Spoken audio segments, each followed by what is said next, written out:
Comment ça va? Salut! Comment ça va? Comment est-ce que vous allez aujourd'hui? Ça va, vous avez pas trop chaud? Si, il fait trop chaud, c'est horrible. Je n'ai pas ce problème au Québec où c'est le début de l'automne. C'est le moment des citrouilles.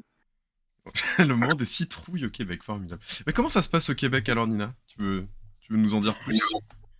Ah ben comment ça se passe? On vient de sortir d'une grosse canicule pour se réveiller au froid ce matin. Donc c'est quand même assez pratique pour les gens qui, comme moi, ne survivent pas au-delà de 25 degrés. On est ensemble, on se comprend. Mais sinon, il s'est passé des trucs assez rigolos en ce moment. Alors Comment que ça? c'est-à-dire que le gouvernement provincial, il n'en est pas à sa dernière petite dinguerie. Et alors que tout le monde demande l'augmentation du salaire minimum, que nenni, c'est le salaire des députés qui a été augmenté de 30%. Mais non! Et si, mais même pas 10, hein, non pas 15, même pas indexé sur l'inflation, non 30%. C'est ça. Donc D'accord.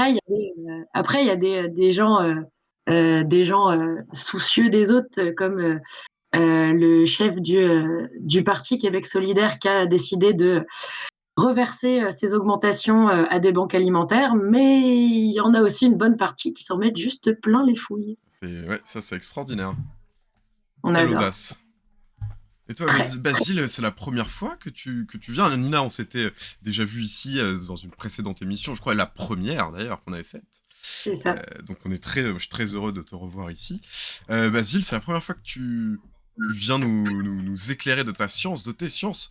Et si j'ai bien compris, tu es enseignant. Ouais, c'est ça. Je suis prof de sciences économiques et sociales depuis quelques temps maintenant. Je me suis rendu compte l'autre jour en y repensant que c'était ma septième rentrée. Ah ouais. Ça commence à faire un petit peu. Mais oui, oui, là, puis je suis super content d'être là aussi. Puis moi, j'aime beaucoup Twitch. Je regarde beaucoup de choses sur Twitch. Donc, c'est très cool de pouvoir venir sur ce genre de format. Trop bien. Et la rentrée s'est bien passée alors? Bah écoute, oui, plutôt tranquille. Bon, je vais pas parler plus en détail que ça de mon lycée, mais plutôt tranquille. Après, c'est très déjà fatigant. C'est-à-dire qu'en fait, quand t'as plus l'habitude de faire cours, enfin là, on a fait cours, on a repris vraiment les cours jeudi. Et les 2 premiers jours, on était tous KO vendredi, mais bon, ça va, ça se passe plutôt bien. Mais est-ce qu'il n'y a pas ce truc des profs qui sont un peu en dépression dès le début de l'année parce que c'est la fin des vacances, parce qu'il faut retourner au travail, voilà. Est-ce que finalement, avoir trop de vacances, ça démobilise pas un peu, tu vois? Ah, je sais pas si c'est trop de vacances, mais ouais, je pense qu'il y a aussi ce truc où c'est un métier où tu recommences perpétuellement, c'est-à-dire que tous Hmm. les ans, tu repars, tu rencontres des nouveaux élèves, tu dois répéter la même chose, tu vas refaire plus ou moins les mêmes cours, donc il y a un peu cet éternel recommencement, mais est-ce que c'est parce qu'il y a trop de vacances? Ça, je ne sais pas. Peut-il y avoir trop de vacances? Non, mais je plaisante, je reprenais évidemment les mots de notre cher président Macron, Bien euh, sûr. qui nous avait dit qu'il y avait trop de vacances dans ce pays et que c'était quand même proprement scandaleux. En tout cas, dans le chat, n'hésitez pas à nous dire si vous nous entendez bien, parce que comme vous le voyez, on a eu quelques petits soucis techniques, et donc on s'est débrouillé comme on peut, mais normalement, nous en tout cas, on s'entend. J'espère que vous nous entendez. Donc si vous nous entendez, n'hésitez pas à nous le dire. Voilà, je vous propose qu'on discute un petit peu entre nous là au début, en attendant que les gens arrivent. Et voilà, mais ça va être intéressant. En plus, voilà, nous, on s'est vu il y a pas longtemps. Alors, malheureusement, pas Nina, mais avec Basile, on s'est vu il y a pas longtemps, parce que la semaine dernière, il n'y avait pas d'émission, puisqu'on était en séminaire de travail avec l'équipe de Nos Révolutions, à Paris, mon Dieu. Euh, et donc voilà, on s'est rencontrés, on a beaucoup travaillé, on a beaucoup réfléchi, parce qu'on est vraiment des gens extrêmement intelligents. Et, euh, et on a décidé, surtout les autres ont décidé qu'on avait le droit de continuer de faire cette émission. Donc c'est formidable, parce que évidemment, c'est une œuvre collective. Et donc, on le rappelle, puisqu'on est une émanation d'un espèce de média qui s'appelle Nos Révolutions, n'hésitez pas à aller voir sur Internet, c'est Nos Révolutions tout attaché, .fr, mais je vais le mettre dans le chat tout à l'heure, le lien vers le site, puisque d'ailleurs, il y a eu quelques grands et glorieux articles qui ont été écrits par des gens extrêmement intelligents et brillants, notamment qui concernent sur la rentrée scolaire, la rentrée politique, et un certain nombre d'enjeux qui s'est passé. On va peut-être en parler ce soir, mais vous savez, le fameux repas des chefs de parti avec notre cher président, ou évidemment, on va en parler, ça c'est sûr, de l'interdiction de cette robe longue appelée l'abaya. Mais enfin, on va en parler un petit peu tout à l'heure. Euh, Sinon, ouais, ça va la chaleur, vous supportez un petit peu? Non, mais oui, bah oui, au Québec il fait -10, mais d'accord. Non, pas encore, pas encore. Moi, j'attends les -20 avec impatience. J'ai la saison déluge, là, elle se fait sentir. Elle se fait attendre. Mais elle va bientôt Exact. arriver, j'en suis sûr. Bon, bah écoutez, il faut bien commencer par mettre le pied dans le plat et ouvrir notre première discussion de ce soir, puisque ça concerne le premier acte politique de notre cher gouvernement qu'on adore en cette rentrée. Enfin, vous savez, on a vécu des choses difficiles. Il y a eu les émeutes, il y a eu la réforme des retraites, il y a eu les fameux 100 jours pour recréer l'apaisement. Et qu'est-ce qu'ils nous proposent pour refaire du commun, recréer un petit peu de lien entre les gens lors de cette rentrée? Eh bien, c'est interdire l'abaya. Alors moi, j'ai une première question à vous poser, une question très importante. N'hésitez pas à répondre aussi dans le chat. Est-ce qu'il y a 2 semaines, est-ce que je vous regarde droit dans les yeux au travers de ma caméra, est-ce qu'il y a 2 semaines, vous saviez ce que c'était que l'abaya? Absolument pas. Peut-être Basile, Alors moi, peut-être tu connaissais. je le savais justement parce que j'avais un peu entendu parler des premières polémiques sur la question, mais oui, jusque-là, enfin, j'avoue que j'avais un peu l'impression d'un épiphénomène. Je pensais pas que ça prendrait ces proportions-là. Ouais. Mais oui, mais c'est quand même, je trouve que c'est quand même extraordinaire que finalement on a interdit quelque chose dont manifestement la moitié, grande partie de la population ne savait même pas ce que c'était, et dont le caractère apparemment religieux est contesté par un certain nombre de gens de bonne foi, je pense. Mm. Oui, Mais bah, c'est vrai qu'il y a, je sais plus, je crois que c'était Daniel Obono, j'avais entendu qu'elle avait dit dans une interview que pour elle, c'était une atteinte au principe de laïcité dans la mesure où c'était le gouvernement qui avait décidé que ce vêtement avait un caractère religieux, là où ce caractère religieux comme tu l'as dit, fait débat, et puis au départ, c'est, si j'ai bien compris, en tout cas, un vêtement plutôt culturel. Mais oui, du coup, le gouvernement a déclaré que c'était religieux. Visiblement, le Conseil d'État a validé, puisque ça a été validé cette semaine. Donc, oui. hmm. Donc maintenant on peut dire que c'est officiellement un vêtement religieux? Ça, je sais pas. C'est dur à dire, en fait. Mais de toute façon, enfin, parce que moi, personnellement, je m'attendais à ce qu'il y ait peut-être un arsenal juridique nouveau un peu plus important, parce que finalement, c'est juste, si j'ai bien compris, il y a juste une note de service qui repose sur la loi de 2004. En fait, il y a pas de nouvelle loi qui a été votée ou même qui a été de décret qui a été passé. C'est juste une note de service du ministère qui explicite Hmm. des trucs de la loi de 2004. Donc, bon, c'est un peu étrange.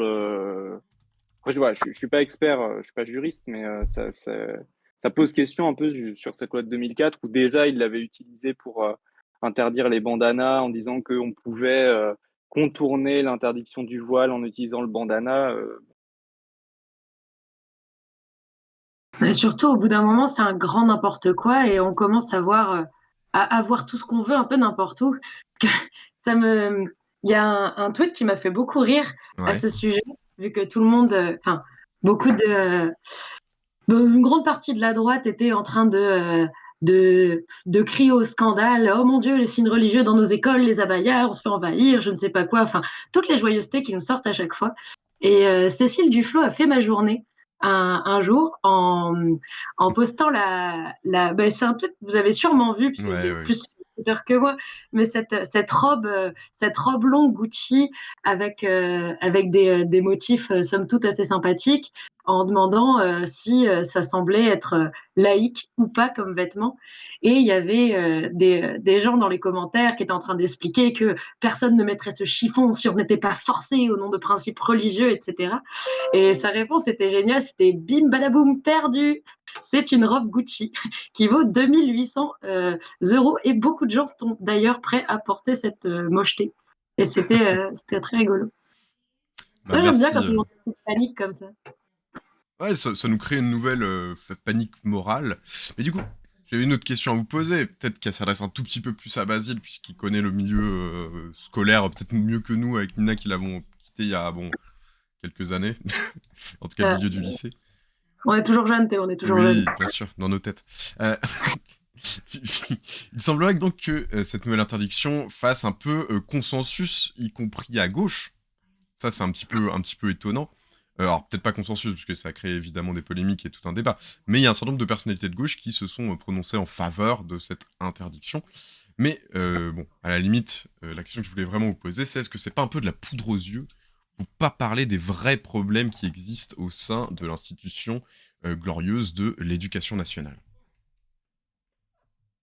Bah, moi, je suis un peu partagé parce que d'un côté, c'est un argument que je partage. En même temps, je pense qu'il est un peu utilisé à tort et à travers par tout le monde, peut-être pour un peu passer sur quand même ce qui est le fond de cette interdiction, parce qu'il y a quand même une dimension, une attaque qui est clairement et islamophobe et aussi sexiste, parce que techniquement, alors si j'ai bien compris, l'interdiction c'est et l'abaya et le camis, mais c'est quand même l'accent est quand même mis sur l'abaya et ça fait suite. Je veux dire, je sais plus si c'est la rentrée précédente ou celle d'avant, mais il y a encore quelques rentrées, on en était au crop top. Enfin Ouais. voilà, à chaque fois, c'est toujours finalement les vêtements des jeunes filles, et puis c'est trop, pas assez, trop large, pas assez large, trop court, enfin bref. Après, oui, c'est aussi bien pratique, puisque finalement, on n'a pas parlé, après c'était un peu remis dans le débat, mais on n'a pas tant parlé que ça je crois, quelques 3000 profs qui manquent, là où la promesse du ministre depuis le début de l'été, c'était un prof devant chaque classe. On parle pas voilà, des salaires des enseignants, et puis des conditions de travail des élèves et des enseignants qui sont les mêmes, hein. De toute façon, Hmm. les conditions de travail des uns et des autres sont liées. Mais oui, alors, on peut le voir comme une diversion, mais je pense quand même qu'il ne faut pas passer à côté de ce qu'il y a derrière, derrière cette interdiction et de ce que ça signifie. Et toi, Nina, tu penses que c'est de la poudre aux yeux finalement? Est-ce que c'est de la poudre de perlimpinpin, cette histoire d'abaya? Mais moi, je pense que c'est totalement de la poudre de perlimpinpin, mais c'est surtout, enfin, outre le fait que ça n'a aucun sens, parce que j'ai vu à peu près ce qui était interdit. Je possède beaucoup de ce genre de petits vêtements dans ma garde-robe pour Comment ranger ma ça? bedaine. Mais Euh, que penses-tu de la République, Nina?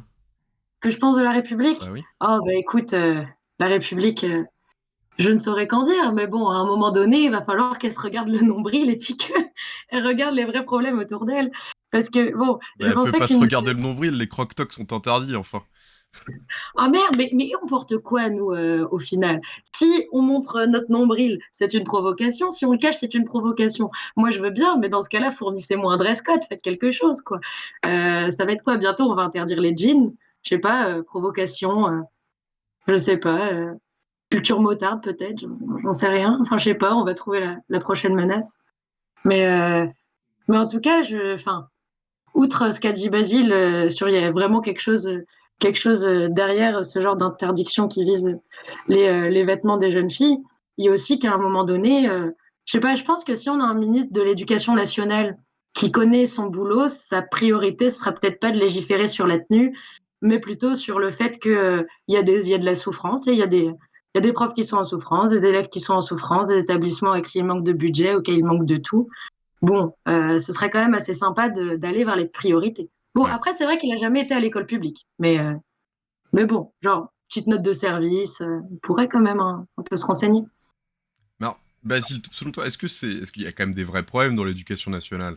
Enfin, je connais pas la situation de ton lycée précisément, mais on entend en tout cas souvent qu'il y a un recours massif aux profs contractuels qui finalement, les pauvres, hein, enfin je pense qu'ils essaient sincèrement, mais qui se retrouvent là sans formation. Alors ils sont titulaires d'un master, mais en fait c'est pas suffisant pour se retrouver face à une classe de 35 élèves parfois. Donc je sais pas, est-ce que c'est quelque chose dont vous discutez ensemble entre profs? Je sais pas, quels sont les bruits de couloir finalement? Quelle est la situation là entre les profs à la rentrée? Bah, en fait, là, à la rentrée, je sais pas, en fait, tout ce que tu dis sur la question, le recours au contractuel, le fait qu'il manque des profs, le fait qu'on a des profs pas formés, en fait, c'est quelque chose qui existe depuis des années. C'est juste que Ouais. ça se renforce d'année en année, donc forcément, ça devient un sujet qui est de plus en plus mis en avant. Mais oui, effectivement, il y a cette problématique-là du manque du recrutement, donc du manque d'attractivité, je vais y arriver. Et puis oui, du fait que, on se retrouve, avec des profs qui sont pas très bien formés. Comment dire? Après derrière, enfin je veux pas donner l'impression d'esquiver la question, mais ce qui me vient aussi dans la enfin autour de la question des abayas, puis d'une manière générale, parce qu'on n'a pas parlé, mais répond à ce que tu disais, Nina, bah, donnez-moi un dress code. Ça a l'air d'être un peu ce que veut faire le gouvernement, parce qu'ils veulent Mm. l'uniforme, enfin, ils veulent expérimenter l'uniforme avec la tenue unique.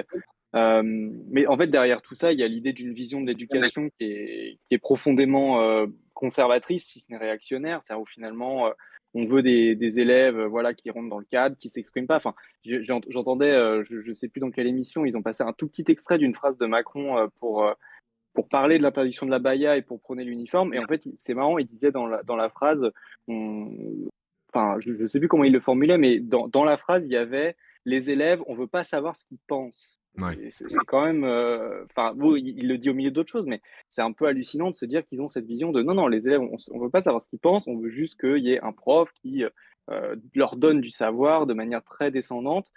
Et donc d'un côté, il y a cette vision-là, on va dire, mais pour rebondir sur ce que tu disais, Théo, en fait, derrière, d'un côté, ils veulent se donner les ambitions d'une école finalement très Troisième République, quoi, ouais, l'autorité des maîtres, les hussards noirs et tout ça, mais à côté, ils se donnent pas les moyens, même si, bon, c'est pas du tout la vision de l'éducation que je partage, mais même si on était dans cette ligne-là, bah, en fait, il y aurait même pas les moyens de le faire parce qu'effectivement, on se retrouve avec des profs qui ne sont pas formés, notamment qui ne sont pas formés à la pédagogie, parce que effectivement, c'est des profs qui ont un diplôme en général dans la discipline, mais c'est pas des profs qui ont nécessairement des formations en pédagogie, et c'est pas la même chose de connaître quelque chose et de savoir le transmettre et l'apprendre à des élèves, surtout à des jeunes élèves.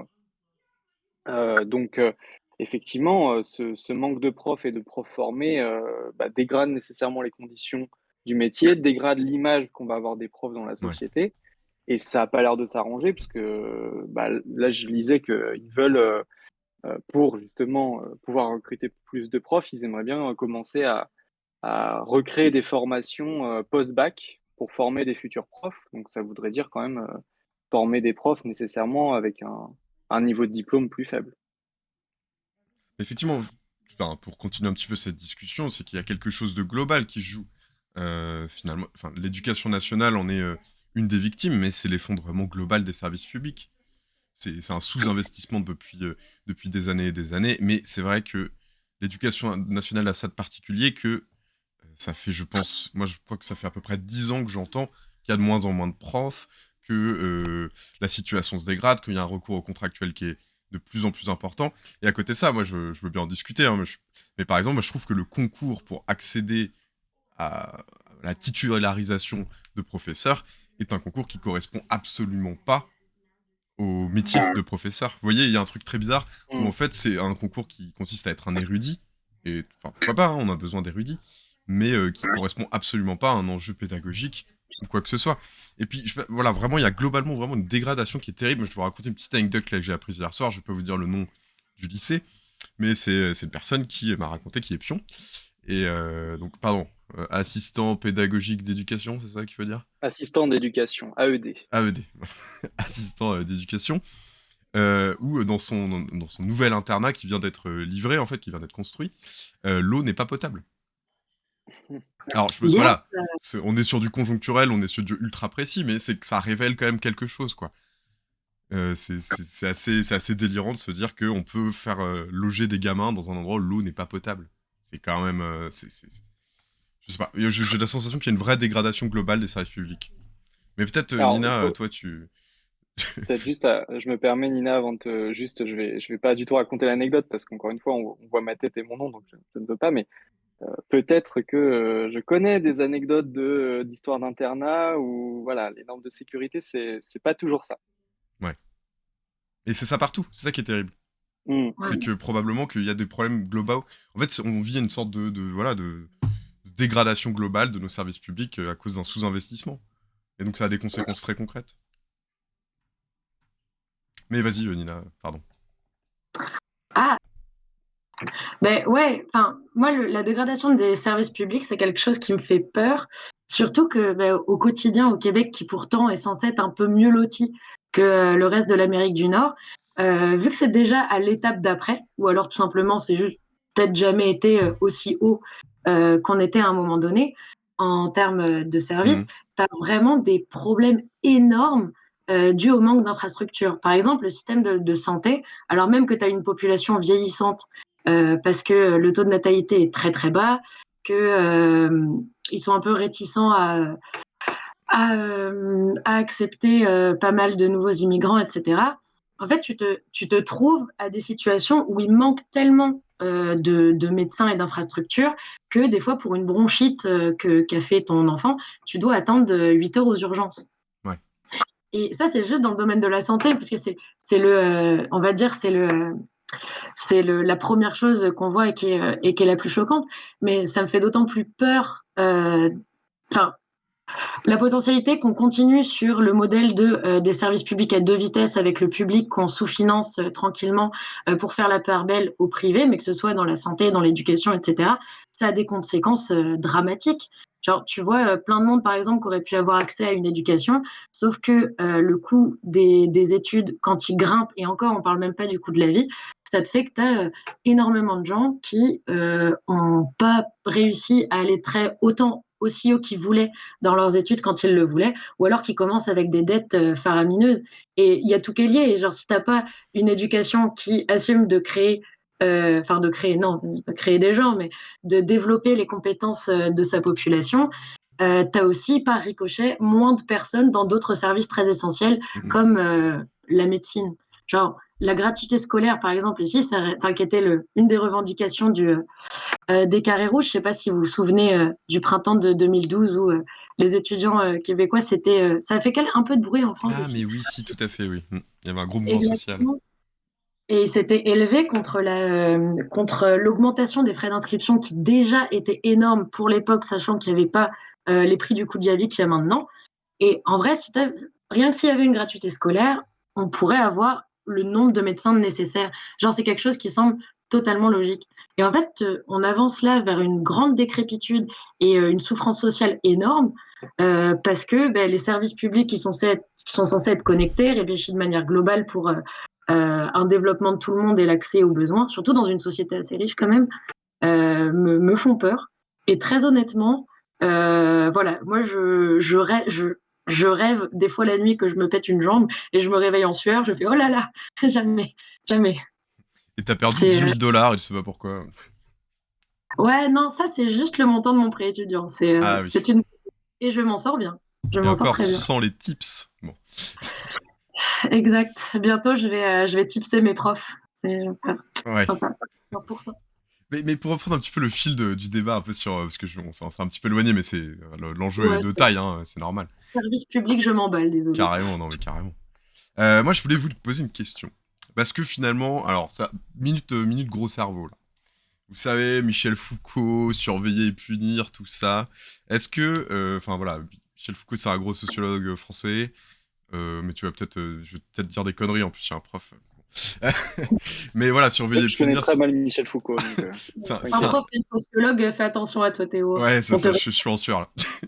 Euh, mais voilà, Michel Foucault, surveiller et punir, c'est un bouquin qui nous explique comment, en fait, on malmène les corps et on les conditionne, notamment dans le contexte de la prison, dans le contexte carcéral.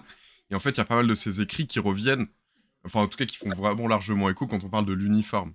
Quand on parle de contrôler les corps, contrôler les vêtements, contrôler la posture sociale des jeunes, notamment. Et finalement, l'uniforme, il a un rôle hyper important. Enfin, dans la société, c'est un rôle important, l'uniforme, mais il est d'autant plus important pour cette espèce de contrôle social qu'on peut mettre en place. Mais du coup, vu que ça croise un autre enjeu, moi j'ai une question à vous poser, c'est l'enjeu, c'est la question de la laïcité. Pour vous déjà, c'est quoi la laïcité et ça sert à quoi au final? Tu commences ou je commence, Basile? Vas-y, Nina, je t'en prie. Et dans le chat, disez-nous ce que vous pensez de la laïcité, bien sûr.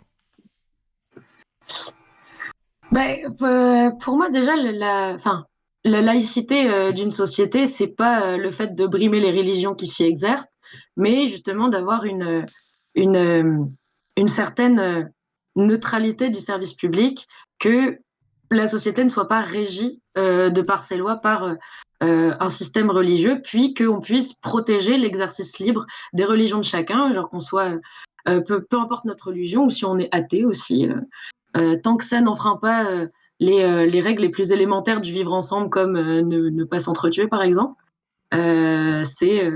Pour moi, c'est ça. Et puis, ça sert à justement garantir la libre spiritualité de chacun. Genre de pas imposer des règles en fonction d'une ou de l'autre, ou de tierce religion, peu importe. Mhm. C'est tout simple. C'est bien déjà. Et toi, Ouais, c'est. Basile, est-ce que tu as une vision particulière de la laïcité? Alors déjà, peut-être il y a Hugo dans le chat qui propose donc que la laïcité, la séparation de l'Église et de l'État, donc l'indifférence de l'État vis-à-vis des religions, donc c'est pas son sujet. Mhm. C'est une définition que je trouve assez bien. Moi, effectivement, dans mon idée de la laïcité, je repense sur ce que tu disais sur la question de la neutralité de l'État et des services publics. Effectivement, je pense qu'il y a aussi cette idée, enfin en tout cas, quand la loi est passée en 1905, de faire en sorte qu'il n'y ait pas une religion qui ait suffisamment de pouvoir pour influencer les décisions qui sont prises à la tête de l'État. Donc, je pense que cette neutralité du service public et de ses représentants, elle est importante. Après, le problème, si on en revient finalement à la question de la laïcité à l'école, c'est que on a fini par imposer, enfin en tout cas, on essaye d'imposer cette neutralité non plus aux représentants de l'État, mais aux usagers, parce que dans le cadre de l'école, Mhm. les élèves sont les usagers.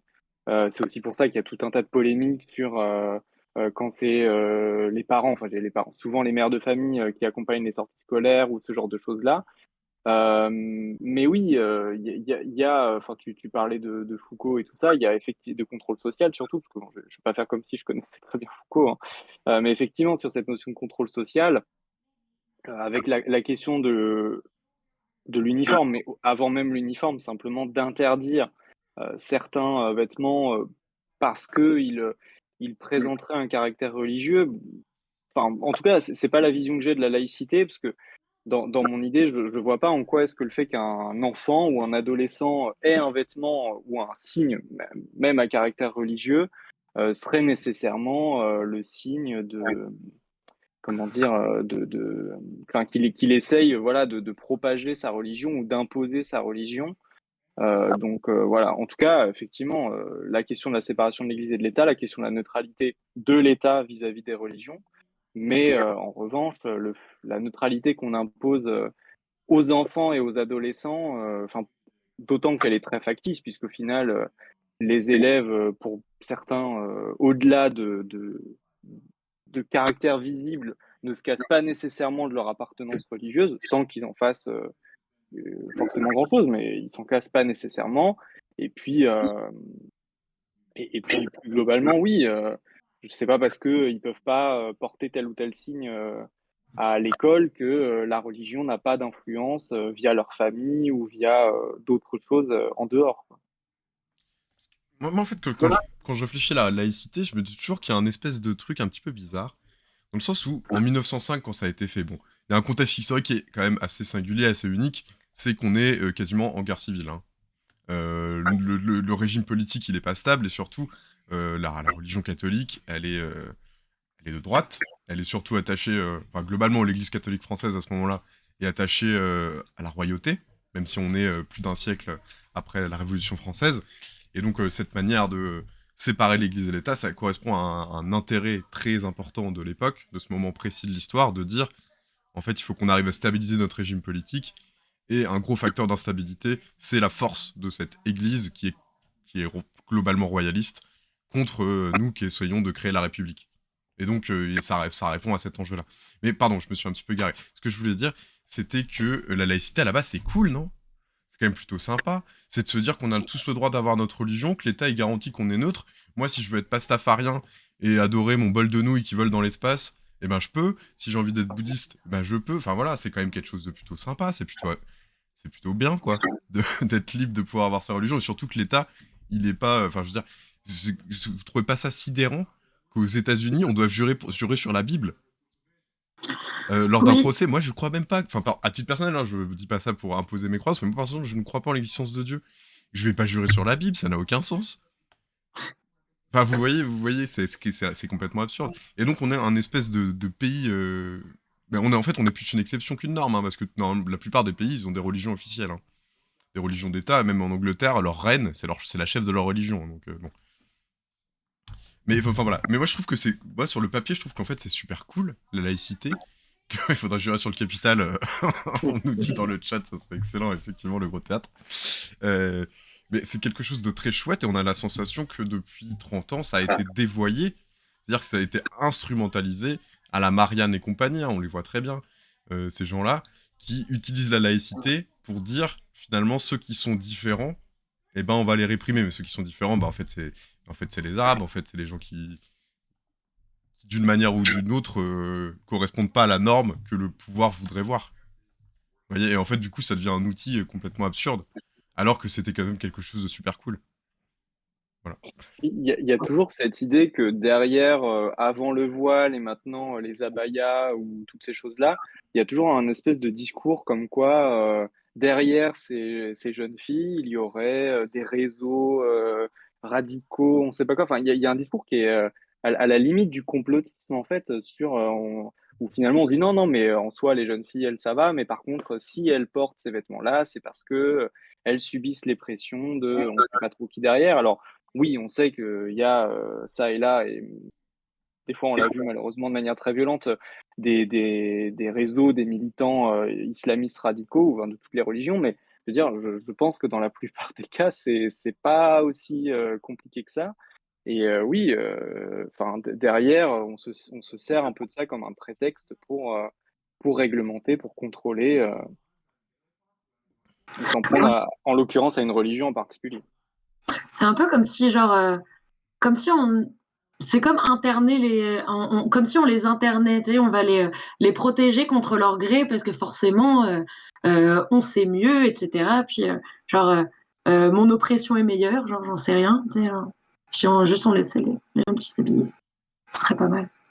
Mais ça me fait penser, tu sais, ce que tu disais, Théo, là, sur le fait que la laïcité, elle soit complètement dévoyée à des fins, en fait, juste de répression aussi.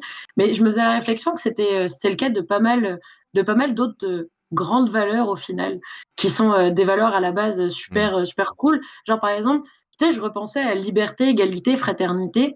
Genre, liberté, moi, j'adore parce que des fois, je vois des gens dire des trucs super horribles, mais très, d'ailleurs, qui sont des discours haineux, en invoquant la liberté d'expression. Et j'ai l'impression que c'est le même dévoiement complètement malhonnête.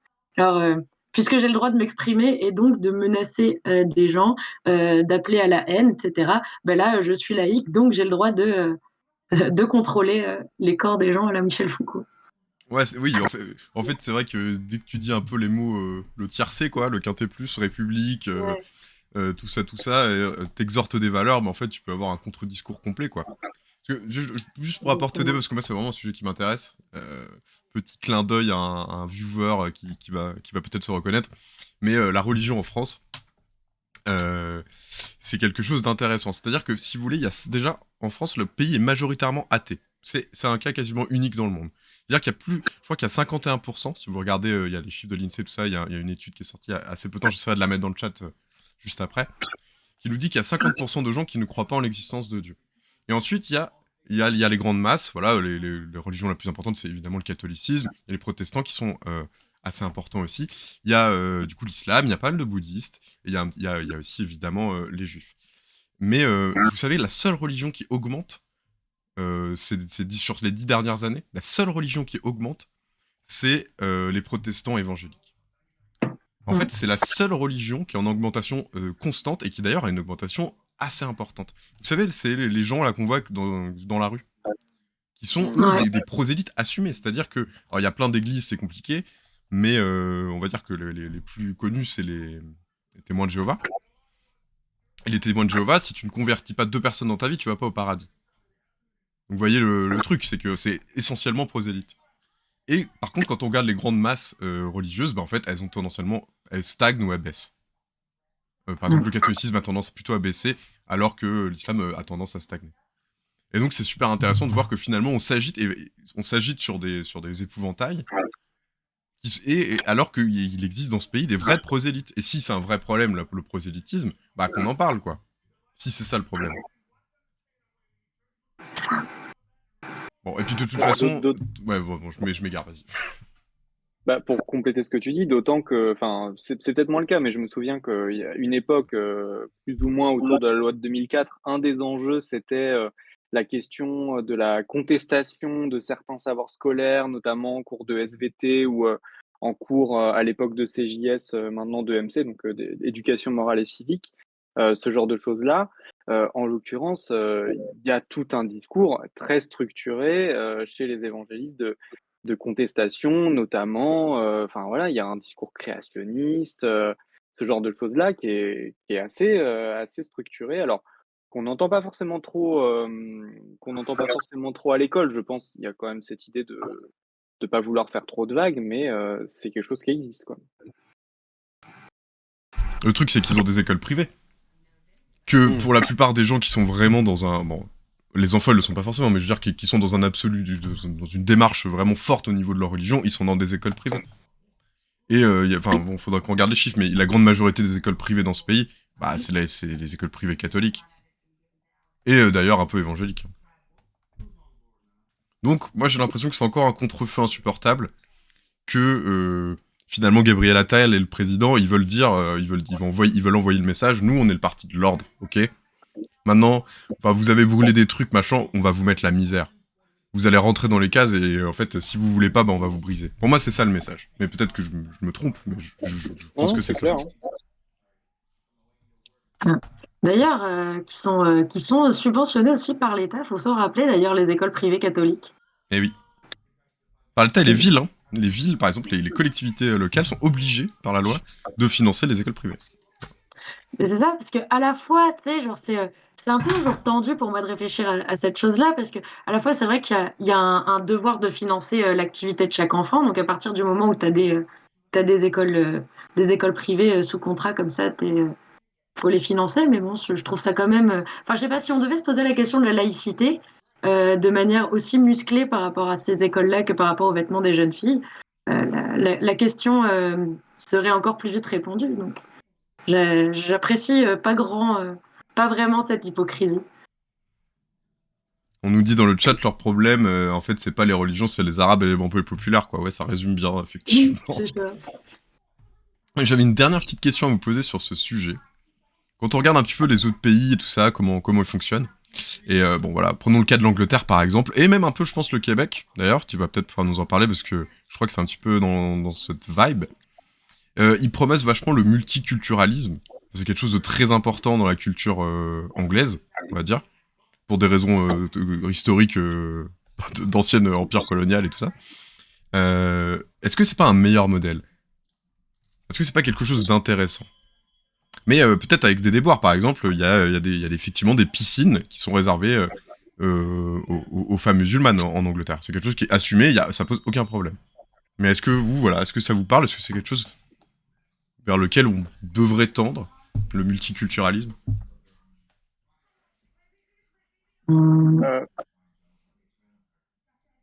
Bah, c'est un peu compliqué. Enfin, moi, je trouve que dans l'absolu, j'aurais envie de dire oui, parce que je pense que c'est bien qu'on sorte un peu de cette espèce d'abstraction universaliste où, voilà, on aurait des individus sans identité, sans origine, sans classe sociale. Bon, ça n'a, enfin, je veux dire, ça n'a aucun sens. On sait très bien que les facteurs sociaux et l'identité sociale, elle existe, et il y a plein de facteurs qui structurent l'identité sociale.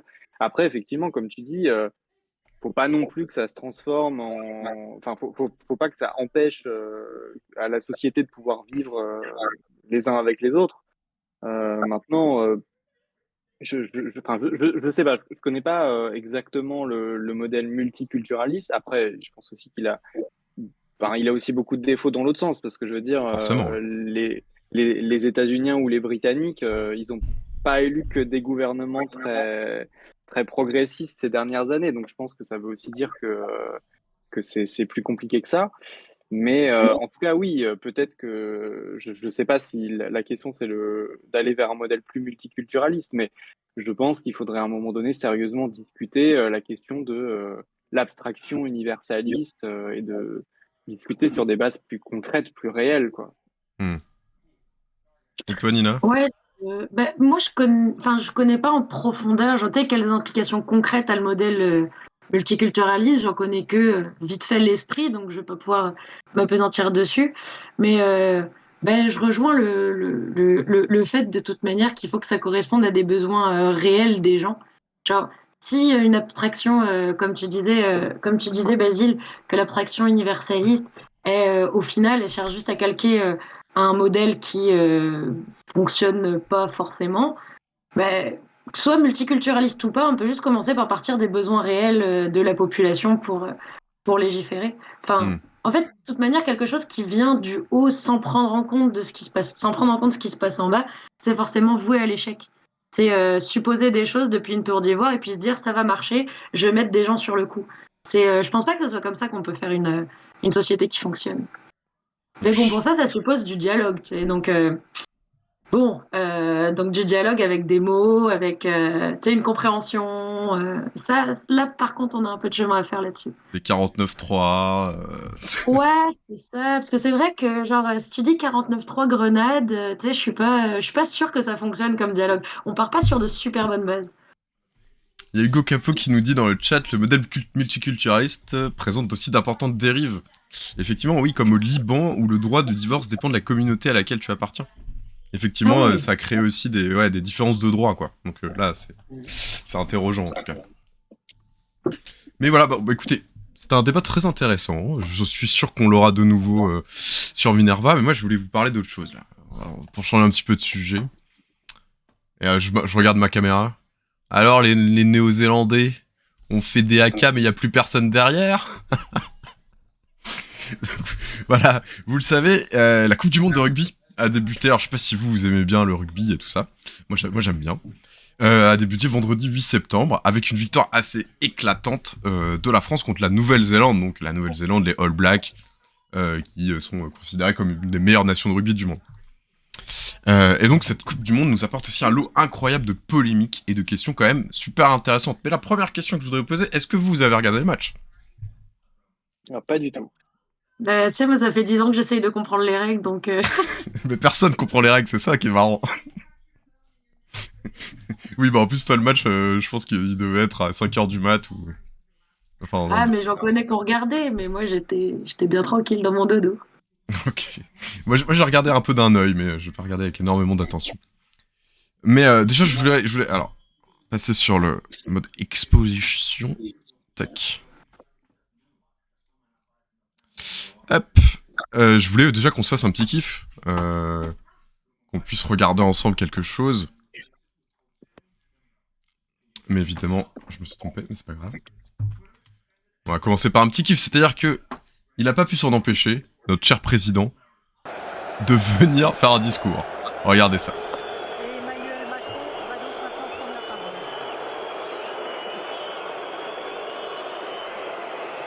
Amis du rugby,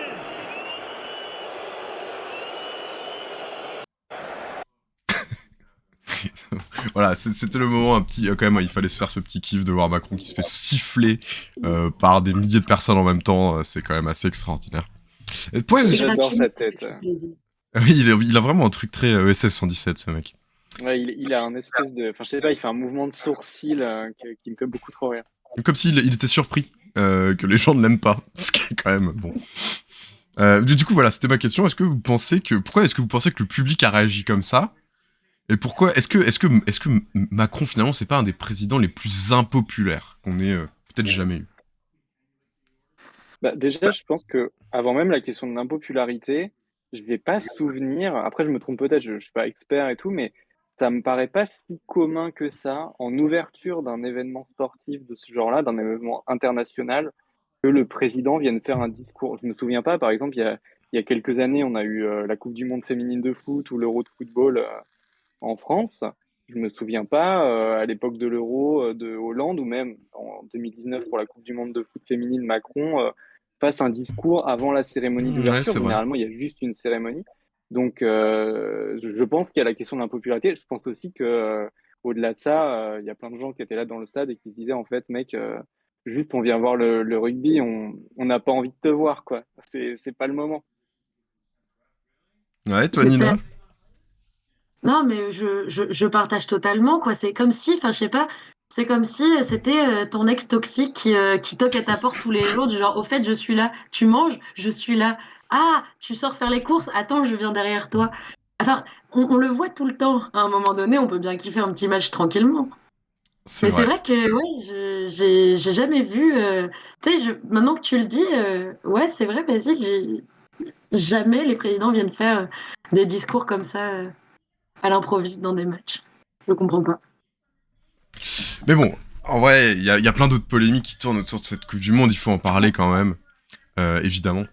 C'est qu'il y a un des joueurs de l'équipe de France qui s'appelle Bastien Chalureau, il a 27 ans, et alors, normalement il joue au Stade Toulousain, et surtout, il est accusé par deux anciens joueurs de rugby de les avoir agressés après une soirée, et en fait il a été condamné en première instance pour violence raciste, donc vraiment quoi, il a fait appel, mais il a été condamné en première instance pour violence raciste, et, ça a créé évidemment une polémique où beaucoup de gens étaient choqués par ça, à juste titre, et demandaient son retrait, en fait, son retrait de l'équipe de France, et ne voulaient pas être représenté finalement aussi à l'international, en tout cas sur le plan sportif, par quelqu'un qui a été condamné, en tout cas en première instance, pour violence raciste. Et il a reçu quand même aussi beaucoup de soutien, et notamment le soutien du capitaine de l'équipe de France et des sélectionneurs, dont j'ai oublié le nom. Euh, et ensuite, il a fait une conférence de presse où il a pleuré. Donc voilà, j'ai pas retrouvé les images, j'ai pas eu le temps de les chercher, mais vous pouvez les trouver très facilement. Et donc il a pleuré, il s'est excusé, il a dit que ça l'impactait énormément, lui et sa famille, tout ça. Est-ce que pour vous, un type qui a été condamné donc pour violence raciste, a sa place dans une équipe de France, en tout cas dans cette équipe de France? Bah, je pense que non. Enfin, je veux dire, en plus, souvent, c'est le genre d'accusation où souvent on va se ranger derrière la présomption d'innocence, machin. Bon, là, si en plus, bon, j'avoue que j'avais pas trop suivi l'affaire, mais si tu dis qu'il y a eu effectivement un jugement, une condamnation, ça me paraît assez clair que il faut qu'il laisse sa place. Enfin, je veux dire, voilà, ne serait-ce qu'en termes d'image, ça renvoie quand même quelque chose où finalement le. Après, je connais pas du tout, donc je sais pas dans quelle mesure c'est un joueur important de l'équipe, mais c'est presque comme si on disait bon, finalement, c'est un bon joueur, donc tout ça, c'est pas si grave, on le garde, quoi. Au final, c'est un peu le discours qui est porté, hein. Hmm. Ouais, pour moi non plus, il a pas sa place, mais d'autant plus que c'est pas juste une fonction sportive, c'est une fonction de représentation aussi. Et Mm. à un moment donné, on peut pas se enfin, après ça dépend, pour, genre quelle société on veut représenter, hein. Je veux dire, si on décide d'être une société de trous du cul, on peut avoir des équipes à notre image. Bon, il n'y a pas de problème. Mais en fait, je pense à un moment donné, quand on a ce genre de fonction, mais c'est le cas aussi dans. Enfin, c'est un peu, ce serait un peu les mêmes polémiques que pour les artistes accusés de représentation, de violence sexiste et sexuelle. En fait, à un moment donné, quand on a une fonction comme ça, qu'on représente, qu'il y a un public en face, etc. Je pense qu'il y a un certain devoir d'exemplarité, mais aussi qui doit être pris assez au sérieux. Parce que quelle image ça renvoie aussi, mais quelle image ça renvoie genre aux gens qui commettent ce genre d'action aussi. Bah, lui, c'est passé. Donc, je vois pas pourquoi moi aussi. Enfin, je sais pas, c'est exemplarité à tous les niveaux, je pense qu'il faudrait dans ce genre de cas-là. Et Ouais. puis bon, je pense que ça va. Il a fait quelque chose qu'il est condamné là-dessus. Mais oui, ça l'affecte, certes, mais bon, je pense qu'il faut prendre ses responsabilités. Puis en plus, enfin moi je connais quand même plus le football, où il y a quand même plus de joueurs enfin en tout cas à ma connaissance il y a pas mal de joueurs dans l'équipe de France de foot qui sont noirs ou arabes et je me souviens alors Mm. ça a peut-être été moins le cas ces dernières années parce que l'équipe a été meilleure, mais les années où l'équipe de France de foot elle était pas très bonne, il y a eu des polémiques pour moins que ça quoi. Enfin, il y a quand même eu des voilà des joueurs quand on les accusait il chantait pas la Marseillaise, donc il voulait pas s'intégrer, enfin des trucs comme ça. On a connu, enfin je veux dire, il a été question dans le champ politique, parce que c'est notamment, c'était sous le mandat Sarkozy, la Coupe du Monde en Afrique du Sud, Hum, où le débat a été monté à un assez haut niveau, au point même que la FIFA avait dû mettre un peu le holà. Si la FIFA arrive pour mettre le holà, c'est que vraiment ça va pas.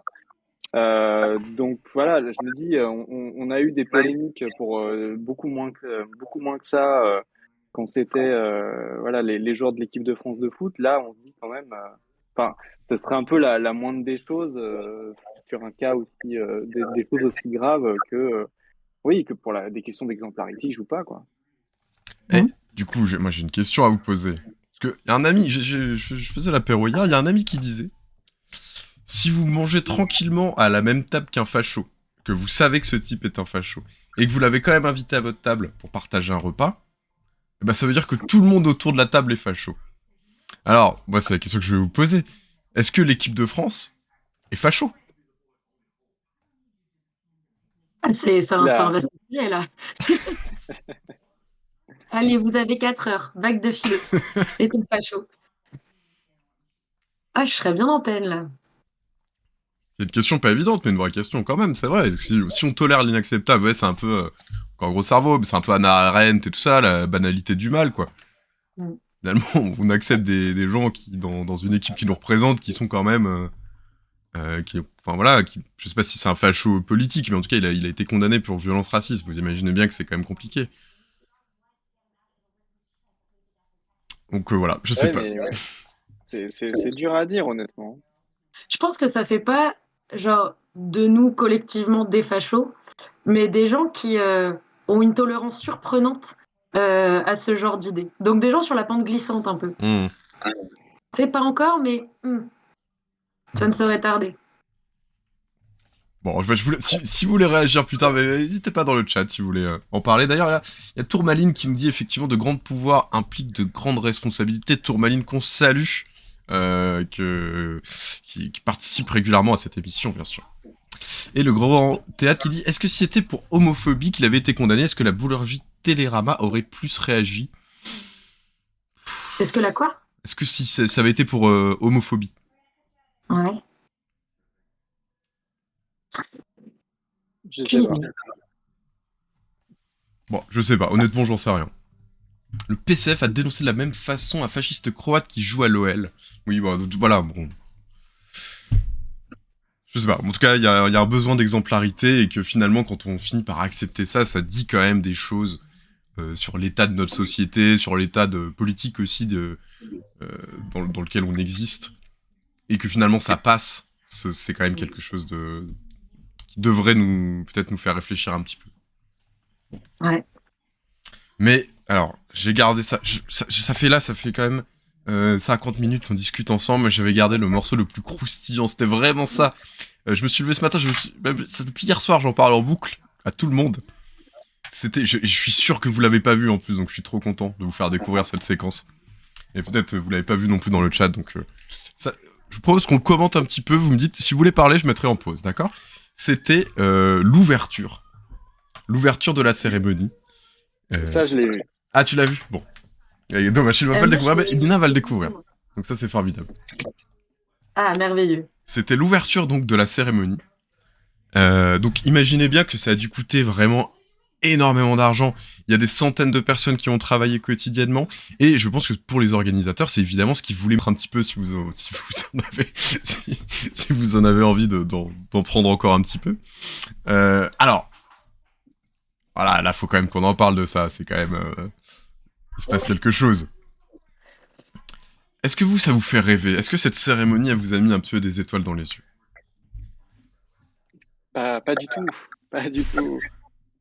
On dirait vraiment, quand on voit des TikTok ou des trucs sur Insta de créateurs états-uniens qui jouent des Français. Et bon, ça nous fait rire parce qu'on se dit que voilà, ils ont cette image-là et tout. Mais là, en fait, bon, on leur donne raison, quoi. On renforce le truc parce que nous, quand on regarde ça, on se dit non, mais personne parle comme ça. L'accent qu'ils font, personne parle comme ça. Bon, bah là, en fait, si, on est en train de montrer au monde exactement ça. Mais en plus, chaque année, des touristes repartent de Paris en dépression parce qu'ils Ouais. ont vu ce genre de contenu. Ils se disent, en fait, trop pas. Où est mon rêve? Je sais pas, pourquoi on fait ça? Non, Ouais, mais c'est Amélie Poulain, quoi. ouais, voilà, Ouais, faut dire les choses, faut dire les termes, comme on dit sur Internet. Il faut dire les termes, c'est la France de l'après-guerre. C'est oui. pas du tout notre quotidien. Ils sont habillés comme dans la Ah France de non. l'après-guerre. C'est la France des années 50, ça. Oui, oui, puis même une caricature, je veux dire, la tenue du jardin, enfin, ils s'habillent comme ça, quoi. Mais on s'habillait. Non, mais je pense qu'on s'habillait vraiment comme ça, mais il y a 50 ans. Voire un peu plus. Et c'est ça que moi je trouve extraordinaire et que j'aimerais un petit peu explorer, en parler avec vous. Bon, évidemment, ça a fait polémique, hein. Vous vous doutez bien. Sandrine Rousseau n'a pas beaucoup apprécié, donc elle l'a fait savoir. S'en suit une tempête de caca, comme on dit. Puisque tout le monde disait oui voilà finalement vous êtes des pisse vinaigres insupportables, vous êtes jamais contents et tout et tout. On essaie de recréer des communs et tout ça, mais en fait vous critiquez toujours tout. Et, euh, et en fait la presse internationale, alors j'ai pas fait très bien mes devoirs, mais la presse internationale s'est beaucoup moquée. C'est beaucoup moqué de ça. Je sais pas si vous vous souvenez des JO de Pékin. L'ouverture qui avait J'ai vachement marqué, puisque plus de c'était souvenirs. des milliers et des milliers de gens qui jouaient du tambour en fond, mais là ça faisait vraiment la Chine qui montrait qu'elle était là, tu vois, elle était dans le game, qu'elle était puissante, qu'elle était capable de mettre en harmonie des milliers et des milliers de tambours en même temps. Et nous, qu'est-ce qu'on montre? Un espèce de truc du passé qui a peut-être même jamais vraiment existé, qu'un espèce de fantasme, et ça voudrait refonder notre société ou notre envie de vivre ensemble. C'est très bizarre. Puis même je trouve qu'avec on va dire une note d'intention un peu similaire, alors avec peut-être plus de moyens, j'ai quelques souvenirs de la cérémonie d'ouverture des JO de Londres, qui jouait aussi sur un peu les clichés des Britanniques à l'international, mais ça avait quand même un peu plus de classe avec Daniel Craig en James Bond, qui, euh, qui prend la reine et qui la fait monter dans un hélicoptère ou descendre d'un hélicoptère, je sais plus, enfin bref, des trucs comme ça. Il y avait un peu plus il y avait plus de moyens sans doute, mais on jouait moins sur les clichés comme ça, quoi. Je Ah, mais pense moi, sincèrement qu'il y a des moyens, hein. Je pense que ça a coûté des centaines de milliers d'euros, hein. Ah oui, c'est sûr. Et ce qui pardon, Nina. m'effraie, c'est que ça a l'air d'être dit non ironiquement, presque. Tu sais, genre, ça a l'air d'être fait en mode oui, bien sûr, ceci, c'est nous. Parce que, encore, jouer sur les clichés, ça peut être rigolo, mais là, tu sais, il faudrait penser à prévenir les concepteurs de ça, que ça fait quand même quelques années que tu peux plus retrouver Sartre et de Beauvoir au Café de Flore, hein. Genre, ils ont arrêté, hein. Alors là, j'ai fait une tête extrêmement choquée parce que je lis dans le chat que ça coûtait 3 millions d'euros. Ah la vache. Bon, combien dans le cachette du jardin déjà? Ouais, il Il a y a dû ça prendre la quand même. moitié. Mais il n'y a pas que lui, hein, je crois qu'il y a, comment il s'appelle, Guy Savoy, hein, qui était présent aussi, Mhm. donc qui est considéré comme le plus grand chef du monde. Voilà. Le meilleur chef cuisinier du monde. Qui est quand même pas n'importe quoi. Mais voilà, du coup, voilà, j'ai envie de vous poser la question, je vous pose ici la question dans le chat. Est-ce que c'était pas mieux avant, au final? Ça a donné le titre à ce live, mais est-ce que la France était pas mieux avant, quand on était bien, tranquille, entre nous? Mais déjà, là, c'est une France d'avant, déjà bien romancée aussi. Oui. Parce que, genre, enfin, si t'as une partie non négligeable à des petites installations qui sont les tables d'un café très bourgeois parisien, c'était pas non plus le quotidien de tout le monde, mais c'est bizarre. C'est très étrange. En fait, j'en reviens pas encore de ce truc, je viens de le découvrir enfin, avec vous, là. Et je sais pas si je dois rire ou pleurer de cette installation. Non, mais c'est une vraie question. Vous voyez, j'ai l'impression qu'il y a une espèce de nostalgie très forte. Alors, pas de tout le monde. Je pense principalement des personnes qui l'ont vécu aussi dans leur jeune âge. Mais de cette époque de l'après-guerre, de la libération, où tout était encore possible. Où, en plus, grâce aux communistes, il y avait quand même la sécurité sociale, il y avait le plein emploi, tout ça. Voilà, est-ce que c'était pas mieux avant, la France, franchement? Je suis pas sûr. Bah, après, enfin, c'est compliqué de comparer des époques, et puis c'est toujours aussi des ressentis. Enfin, je veux dire, la nostalgie, ça joue toujours sur. Enfin, moi, à chaque fois que j'y pense, alors ça n'a rien à voir, mais pour le coup, c'est lié, on va dire, à Twitch et à YouTube et tout ça. Moi, je pense toujours. au joueur du grenier, quand on lui demande si c'était mieux avant, lui il pense aux années 90 et il dit toujours oui. Et en fait, s'il pense que c'était mieux avant, c'est parce que dans les années 90, il était enfant et que sa mère lui faisait à manger et qu'il n'avait pas, enfin, Ouais. il avait pas des problèmes et des trucs auxquels on pense quand on est adulte et voilà. Mais non, sinon, je pense pas que la France a été mieux, entre guillemets, avant, à une époque. En tout cas, pas pour tout le monde, c'est sûr. Tu penses pas que notre âge d'or c'était sous Georges Pompidou?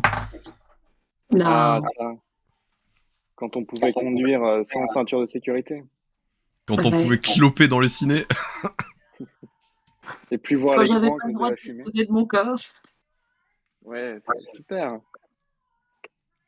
Ah oui, parce que on n'a pas regardé cette séquence, mais ensuite Jean Dujardin tombe amoureux d'une femme, il se drague, voilà, il joue un peu sur le cliché du français romantique. Voilà.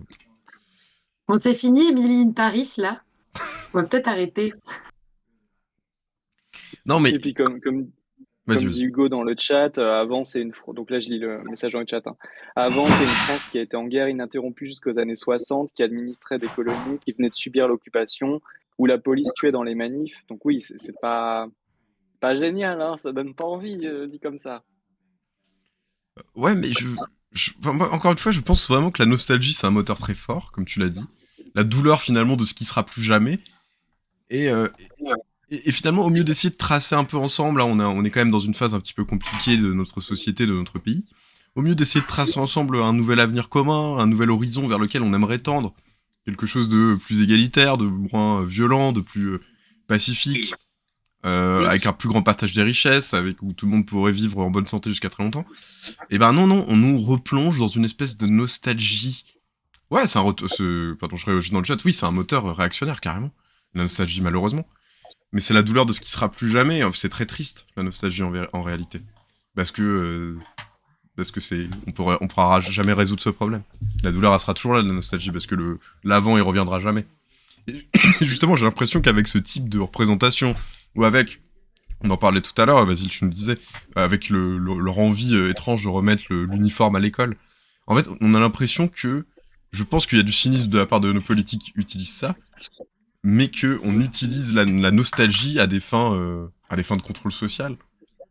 On utilise cette espèce de douleur insondable à des fins politiques, et c'est terrible. Et donc, voilà, au mieux de tracer un nouvel avenir commun, bah en fait, on se réfugie dans des refuges fantasmés qui sont des refuges du passé, quoi. Un truc complètement fantasmé, complètement bizarre. En plus, je trouve que c'est d'autant plus facile à activer ce genre de nostalgie-là quand l'avenir fait peur. Hmm. Alors, bon, le climat, bon, le climat décourage pas mal, mais bon, c'est pas tout le monde qui s'en préoccupe, s'il y a encore quelques climato-sceptiques. Mais enfin, pas mal de monde voit leur, euh, leur pouvoir d'achat diminuer. Il y a une grosse dose d'incertitude par rapport à l'avenir, aux retraites, genre, oh, qu'est-ce qu'on laisse à nos enfants, etc., etc. Donc, un truc qu'on maîtrise, qui s'est passé il y a 50 ans, où on savait comment ça se passait, pour les gens qui l'ont vécu, ça devait être d'autant plus. Enfin, ça doit être confortable de s'y référer parce que c'était des codes d'avant que ils connaissent depuis des décennies et des décennies. Mais ça reste quand même dérangeant. Et pourtant, je suis pas pour vous. Moi, c'est une époque, je l'ai jamais vécu, mais c'est une époque qui me fascine. Une époque que j'aime beaucoup. Moi, j'aime beaucoup les séries quand ça le met en scène. Je sais pas, il y a un grain, il y a quelque chose d'assez beau, je trouve. Mais qui cache Ouais, évidemment toute la réalité, parce que dans toutes les productions médiatiques, on met le focus sur les points positifs. Il y avait pas l'IVG, quoi, rien que ça, tu vois. ouais. Ouais, mais parce que ouais, on en voit beaucoup des choses assez romancées ou alors on tourne en ridicule les travers de cette époque-là. Genre, moi Hmm. j'adore regarder des films de Louis de Funès et, euh, et à chaque fois, tu sais, t'as l'impression que c'est des sociétés presque sans problème où le commissaire divisionnaire, il est en fait, il est un peu bonhomme et tu peux lui foutre un coup de pied au cul et après t'en aller en rigolant. Enfin, mais, euh, mais non, en fait, c'était pas tellement ça. Et je pense que l'image qu'on en a, surtout quand on ne l'a pas connue, on la reconnaît qu'avec des représentations, soit ce que peuvent nous en raconter les membres de notre famille ou notre entourage un peu âgé, qui vont être peut-être sujets à la mélancolie, mais à part ça, ouais, c'est des représentations très théâtrales, en fait, qu'on en a. Carrément. Ouais, Je suis assez d'accord. Puis justement, enfin moi j'aime beaucoup le cinéma et c'est vrai que dans le cinéma, on va dire le cinéma de cette époque-là, des années 60, soit tu as du cinéma comme tu dis de Funès, de comédie, donc finalement Mm. qui, est- qui a pas une vision réaliste de la société dans laquelle on est, ou alors quand tu vas être sur du cinéma, on va dire un peu plus sociologique, ça va être la nouvelle vague. Mais en fait, dans les films de la nouvelle vague, tu vois beaucoup la bourgeoisie de l'époque. Enfin, tu vois, les films de Hmm. Godard, ils filment ce qu'ils connaissent. Godard, c'est un bourgeois, donc il filme, voilà, les gens qui vivent aux Champs-Élysées et tout ça. Donc oui, c'est pas les jeunesses populaires de ces époques-là. Donc oui, puis en plus, je pense que le temps passant, à moins d'être dans un travail d'historien où là, tu as une certaine rigueur, on va dire dans nos représentations, on va conserver, entre guillemets, le meilleur de toutes les époques. Et plus on remonte en arrière, moins on va, sauf quand on est dans une optique critique, mais moins on va garder des représentations négatives et plus on va tomber dans la caricature. Et comme disait Hugo dans le chat tout à l'heure, une espèce de fiction, quoi, une fiction de ce qu'aurait été une époque, mais qui finalement n'a pas été que comme ça. Pardon, je rigole parce que les PCF Panto dans le chat, le gros théâtre nous dit après la France en 46-47, il y avait Croizat, pourquoi pas être nostalgique? Qui serait le croisade de 2023 finalement? Ah oui, ça c'est une bonne question, tu vois. Bah, hmm, peut-être Moi, je dirais Jean-Luc qu'il faudrait que ce Mélenchon. soit un ouvrier. Il faudrait que Ah, ce soit faudrait un que ce soit un ouvrier, ouvrier. donc Ouais, Ah, là, les bah, candidats diminuent. Philippe Poutou, Ah, ça marche, Philippe ça peut Poutou, fonctionner. Rachel Keke, voilà. carrément. Euh, mais oui, mais je sais pas, moi je trouve qu'il y a quelque chose de singulier à propos de cette époque de l'après-guerre qui est, qui est assez unique. Parce que par exemple, le 19e siècle, moi je pense que ça fait rêver personne. Le 19e siècle Mm. avec les gamins dans les mines, les putschs tous les 15 jours, la violence totale. Enfin, je pense que c'était vraiment une époque affreuse. Napoléon, les guerres Plein de non-stop. petites choses.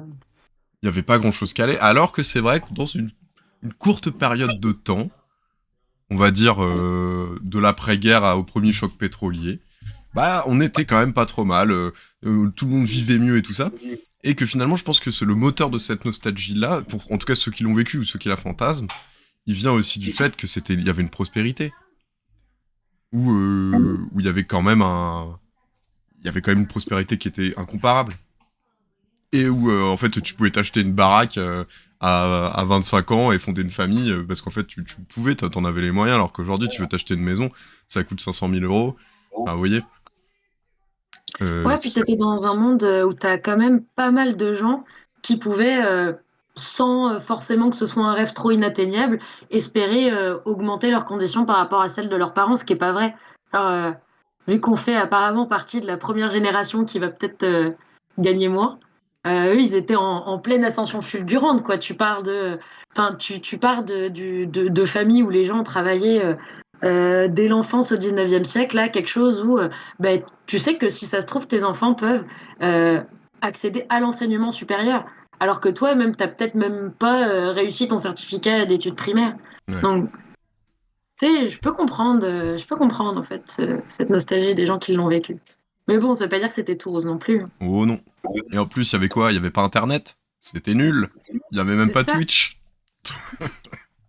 Non, puis c'était la période des, entre guillemets, 30 glorieuses, c'est une période de croissance inédite avant et après, et enfin, c'est, on sait très bien aujourd'hui, d'autant plus avec la contrainte environnementale, mais même d'un point de vue strictement économique, on reconnaîtra pas dans les pays développés ces phases d'expansion, d'enrichissement, où effectivement, d'un coup, tout le monde accède à la société de consommation. Après, on pourrait aussi se dire que nous, on est nés dedans. C'est-à-dire qu'en fait, les gens de cette génération-là aussi, ils ont connu ce moment où ils sont passés ils avaient finalement pas grand-chose, à ça y est, tout le monde a un frigo, tout le monde a une voiture, on peut accéder à la propriété. Là où aujourd'hui, finalement, c'est des choses qu'on a déjà et même des choses plus modernes. Le fait Mmh. d'avoir aujourd'hui des téléphones qui sont des ordinateurs de poche, où ça, voilà, ça paraissait impensable il n'y a pas si longtemps et aujourd'hui c'est quelque chose que tout le monde a finalement. Donc on est déjà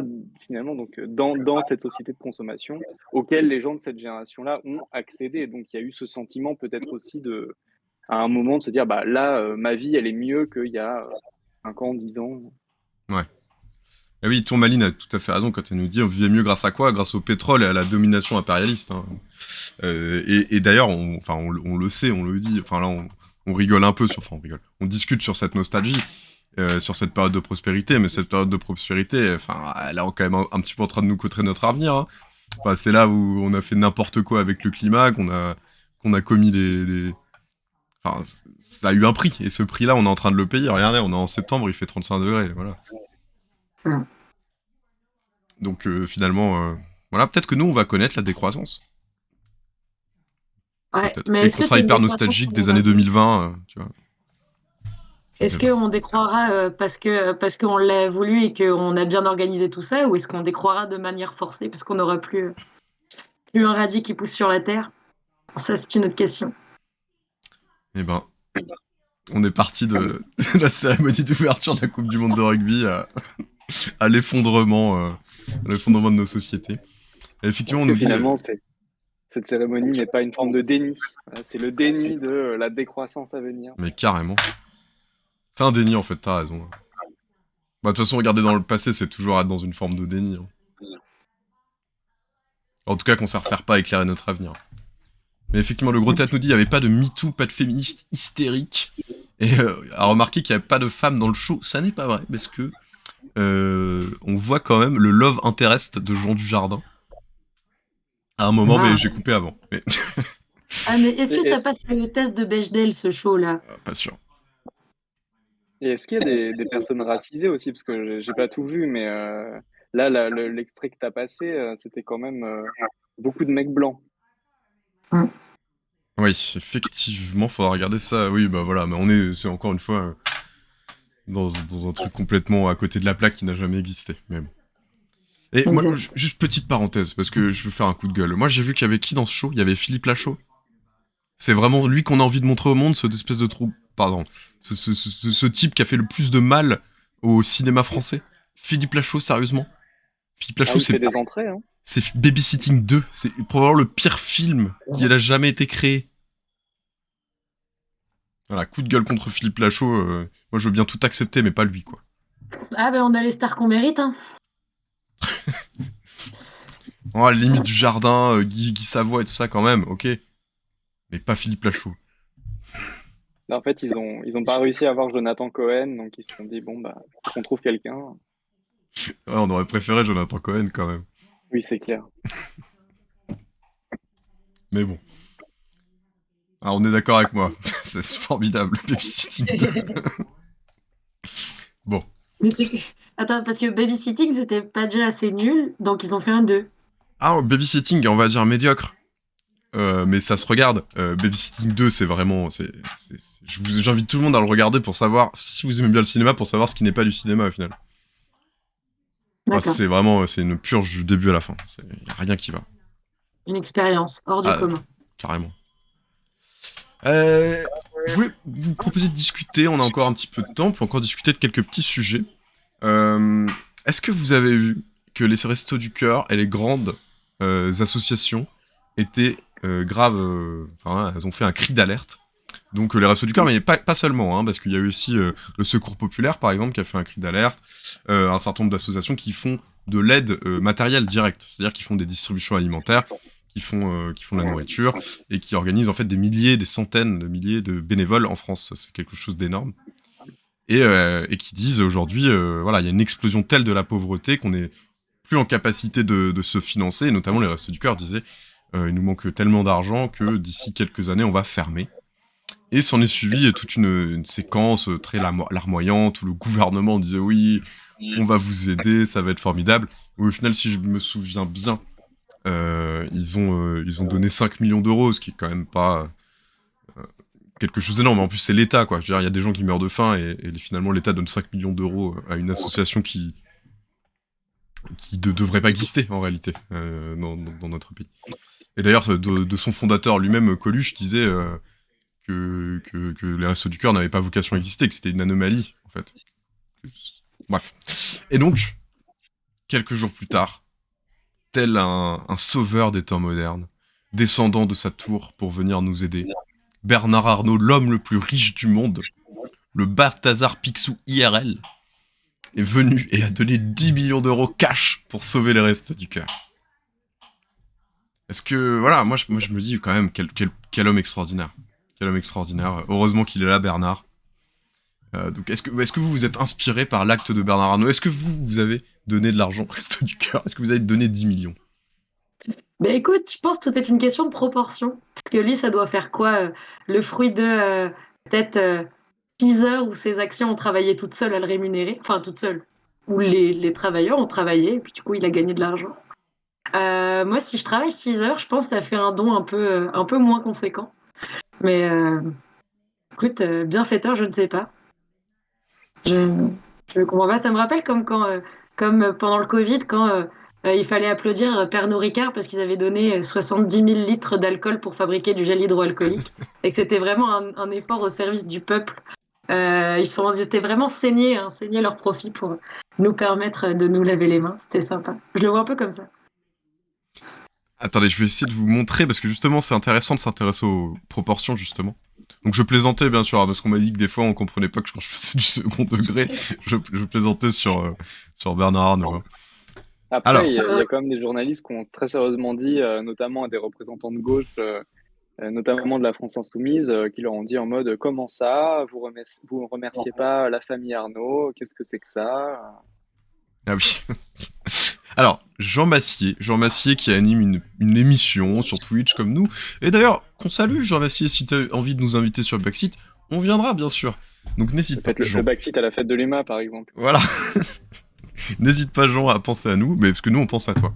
Puisqu'il nous dit, Jean Massier, si Bernard Arnault donnait 10 millions d'euros par jour au Resto du Cœur, au bout d'un an, il n'aurait donné qu'1% de sa fortune. Et serait toujours l'homme le plus riche du monde, d'accord? Mieux, si tu gagnais 1000 euros au loto chaque jour et au bout de 5000 ans, Bernard Arnault serait toujours plus riche que toi. et encore 100 fois plus riche. Et même à ce rythme, il mettrait 4 ans à perdre sa première place et il lui resterait 93% de sa fortune. Ah ouais, mais ce serait rude quand même, le pauvre. Un tel déclassement. Et attendez, Bernard Arnault a été reçu en grande pompe par la ministre, donc Aurore Berger, des Solidarités. Vous savez, la ministre des Solidarités qui, quelques jours après sa nomination, on en avait parlé ici, avait annoncé qu'elle voulait baisser le congé maternité, mais qu'il serait mieux rémunéré. Mais voilà, et du coup, ça pose la question, j'ai envie de vous poser la question, à quoi servent les milliardaires, finalement? Ben, pas grand-chose. Je pense qu'on peut chercher longtemps. Non mais, Bah, pareil, hein, parce que, enfin, moi ce que je trouve intéressant dans toute cette histoire, c'est que bon, évidemment tout le monde a quand même critiqué ça, parce que la charité, c'est pas un modèle viable, évidemment, hein. On va sans doute en débattre. Mais la plupart des gens, en tout cas dans l'opinion populaire, moi j'ai passé beaucoup de temps, c'était pas très bien pour ma santé mentale, à regarder les commentaires sur Facebook et sur Twitter, où énormément de gens défendaient Bernard Arnault, disaient oui bah lui au moins il a donné, tu vois, et qu'il y a une espèce d'idolâtrerie, même si on est en France, donc elle est pas trop énervée, elle est pas au même niveau qu'aux États-Unis par exemple, mais il y a quand même une idolâtrie des gens très riches, et riches de manière absurde, je veux dire c'est l'homme le plus riche du monde. Alors je sais même pas combien évalue sa fortune, mais là ce que nous disait Jean Massier, ça permet de voir un petit peu une échelle.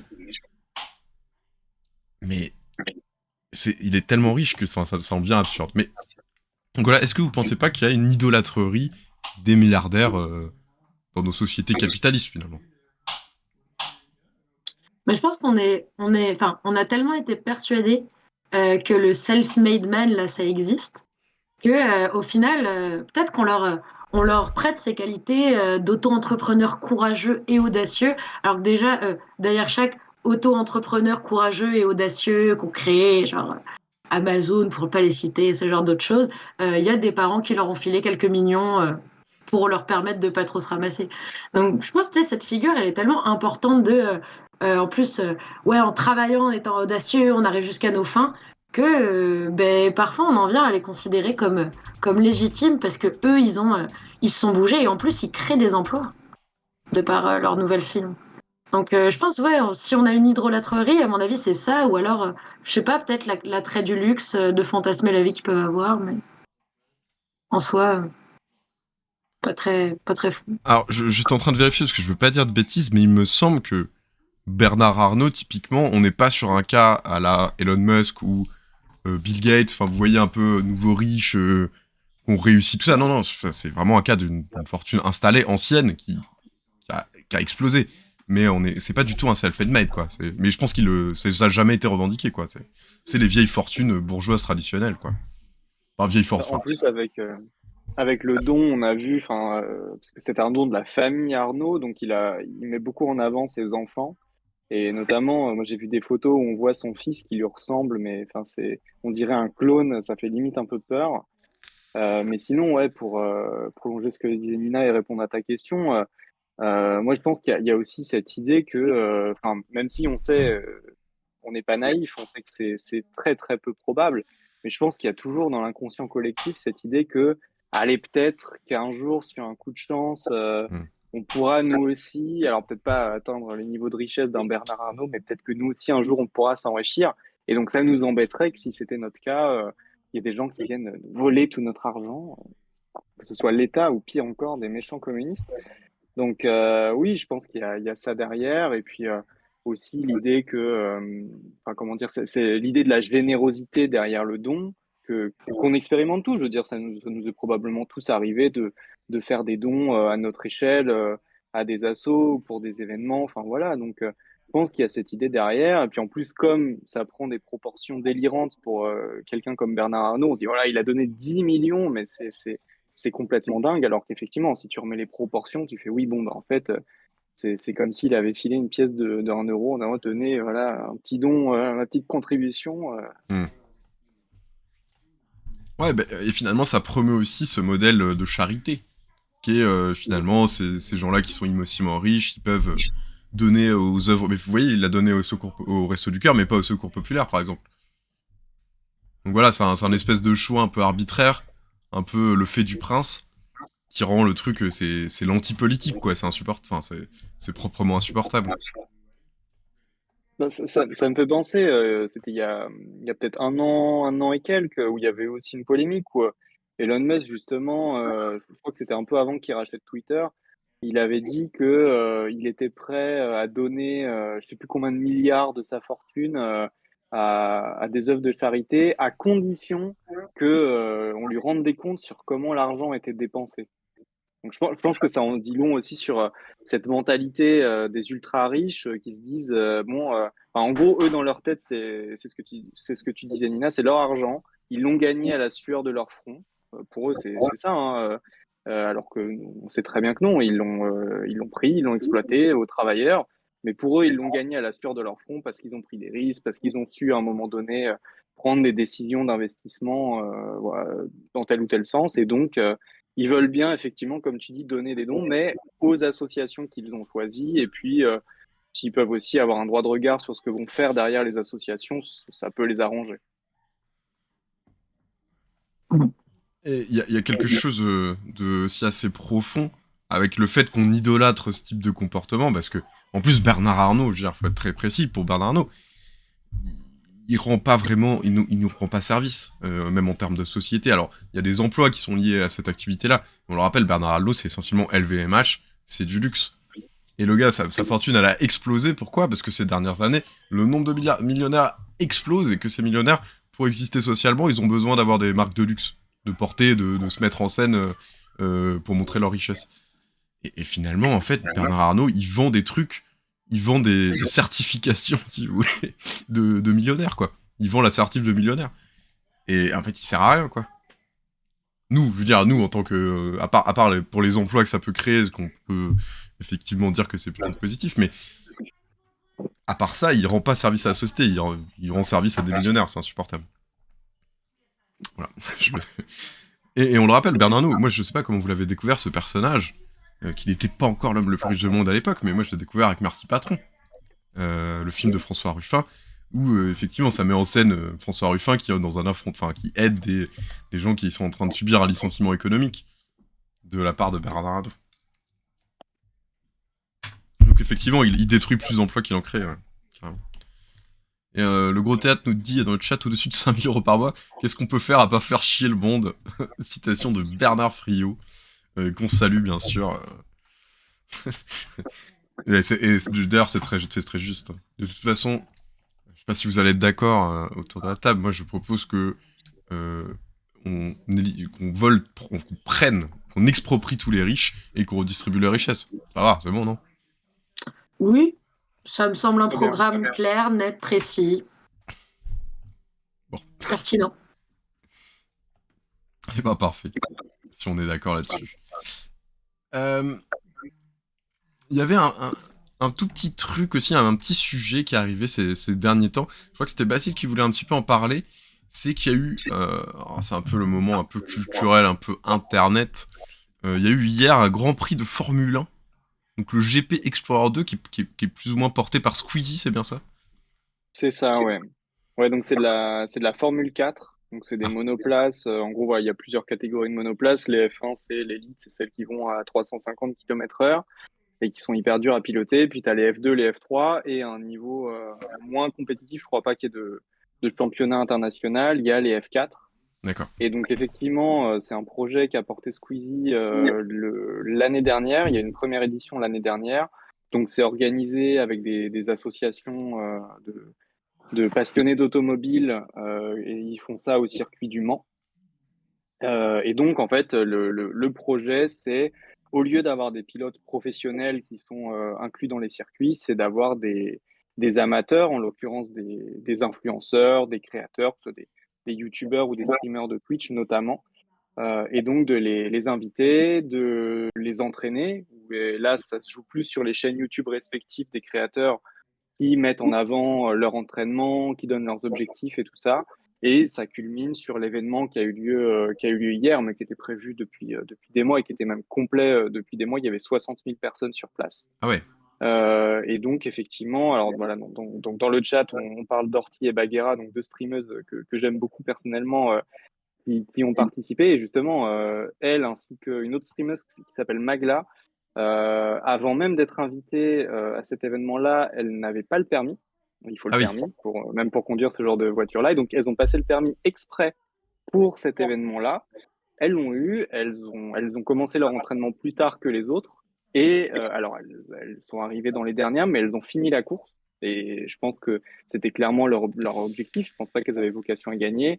Ceux qui ont gagné, je crois que c'est d'ailleurs, je ne les connais pas trop, mais il me semble que c'est des youtubeurs qui sont eux-mêmes passionnés d'automobile. Donc, c'est des gens qui ont un peu plus un pied dedans.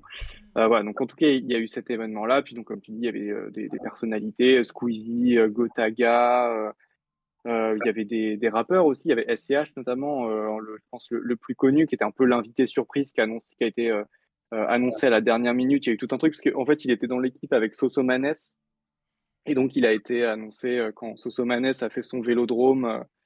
Squeezie est venu sur scène et ils ont annoncé que ce qui était jusque-là le pilote mystère, c'était SCH. Donc il y a quand même du monde. Il y avait Mister V aussi, Alors, youtubeur et rappeur. Enfin bref, il y avait du beau monde. juste pour le Il y a quand chat et même tout eu. ça, juste un tout petit truc pour le chat, tout ça, juste parce qu'on est une émission intergénérationnelle, bien sûr.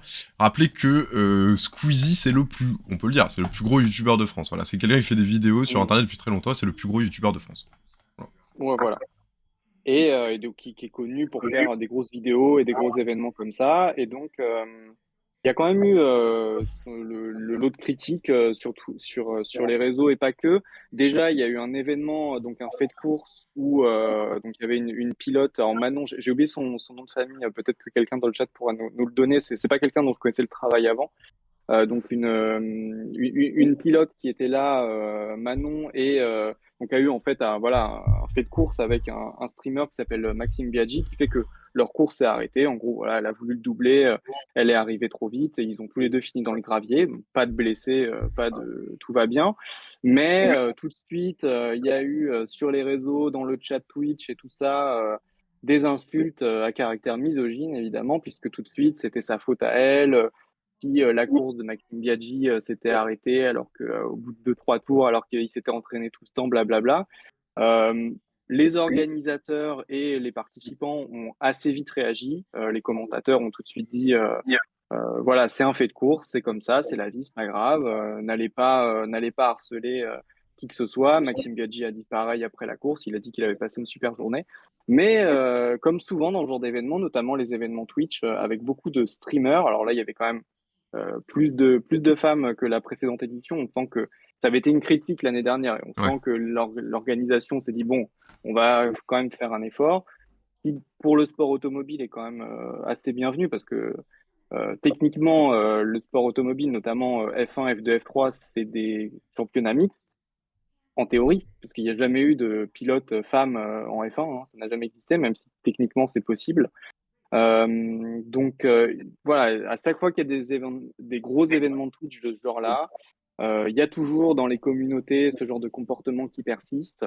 Alors voilà, j'ai pas tous les détails. Il y a un très bon thread, j'essaierai de mettre le lien après d'aller le chercher, d'une streameuse que j'aime beaucoup qui s'appelle Nathalie, qui a fait un thread assez intéressant sur pourquoi, selon elle, malgré les mises en garde et les messages des participants, ça n'a pas suffi. Pourquoi même, selon elle, c'est arrivé trop tard. C'est-à-dire qu'en gros, le moment où on dit au fait, n'allez pas la harceler, surtout, bah, c'est trop tard en fait. Donc elle explique pas mal, voilà, notamment ce manque d'éducation dans les communautés de certains streamers vis-à-vis de ce genre de choses-là. Donc il y a eu ce fait-là qui a pas mal fait parler. Il y a eu aussi la critique, on va dire, d'ordre écologique, parce que bah, Carrément. c'est des voitures qui tournent sur un circuit avec des influenceurs dedans, donc ça c'est pas très décroissant comme événement, ça c'est sûr. Moi, j'avoue que sur le papier, je partage l'argument. Mon problème, c'est qu'à titre personnel, j'aime beaucoup la Formule 1. Donc, c'est une contradiction que j'ai, voilà. Et encore, hein, la Formule 1, c'est 10 fois pire, hein, parce que Ok. voilà, des camions entiers qui font le tour du monde tous les ans, qui vont dans des pays pas toujours très démocratiques et respectueux des droits de l'homme, pour des gros événements avec des signes extérieurs de richesse de partout. Enfin bref, c'est d'un goût particulier. Moi, j'avoue que j'aime juste les voitures. J'aime pas trop ce qu'il y a autour.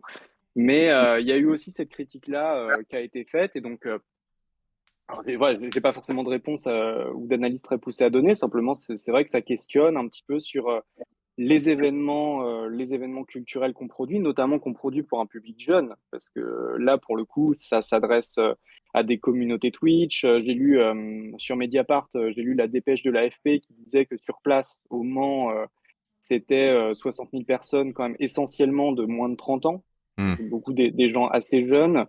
Donc c'est vrai que ça pose question sur les loisirs, enfin pas les loisirs, mais le type de contenu qu'on propose à la jeunesse, finalement sur le modèle très ancien des courses automobiles avec une réalisation très télé. Vraiment, ça, quand on suit la Formule 1 régulièrement, comme c'est mon cas et que j'ai regardé la course hier, c'est vraiment la même réalisation, ce genre de choses-là. Donc ça questionne ça. Puis peut-être juste pour finir là-dessus, moi, une petite critique personnelle, en plus de ce que j'ai dit, c'est déjà pas mal.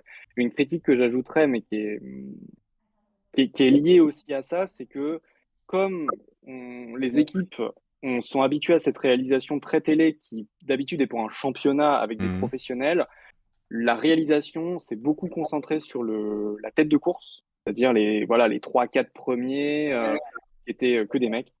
Les 3-4 premiers qui étaient finalement ceux qui avaient déjà fait la course l'année dernière, donc qui avaient déjà une expérience et tout ça, donc qui assez logiquement ont fait les meilleurs temps.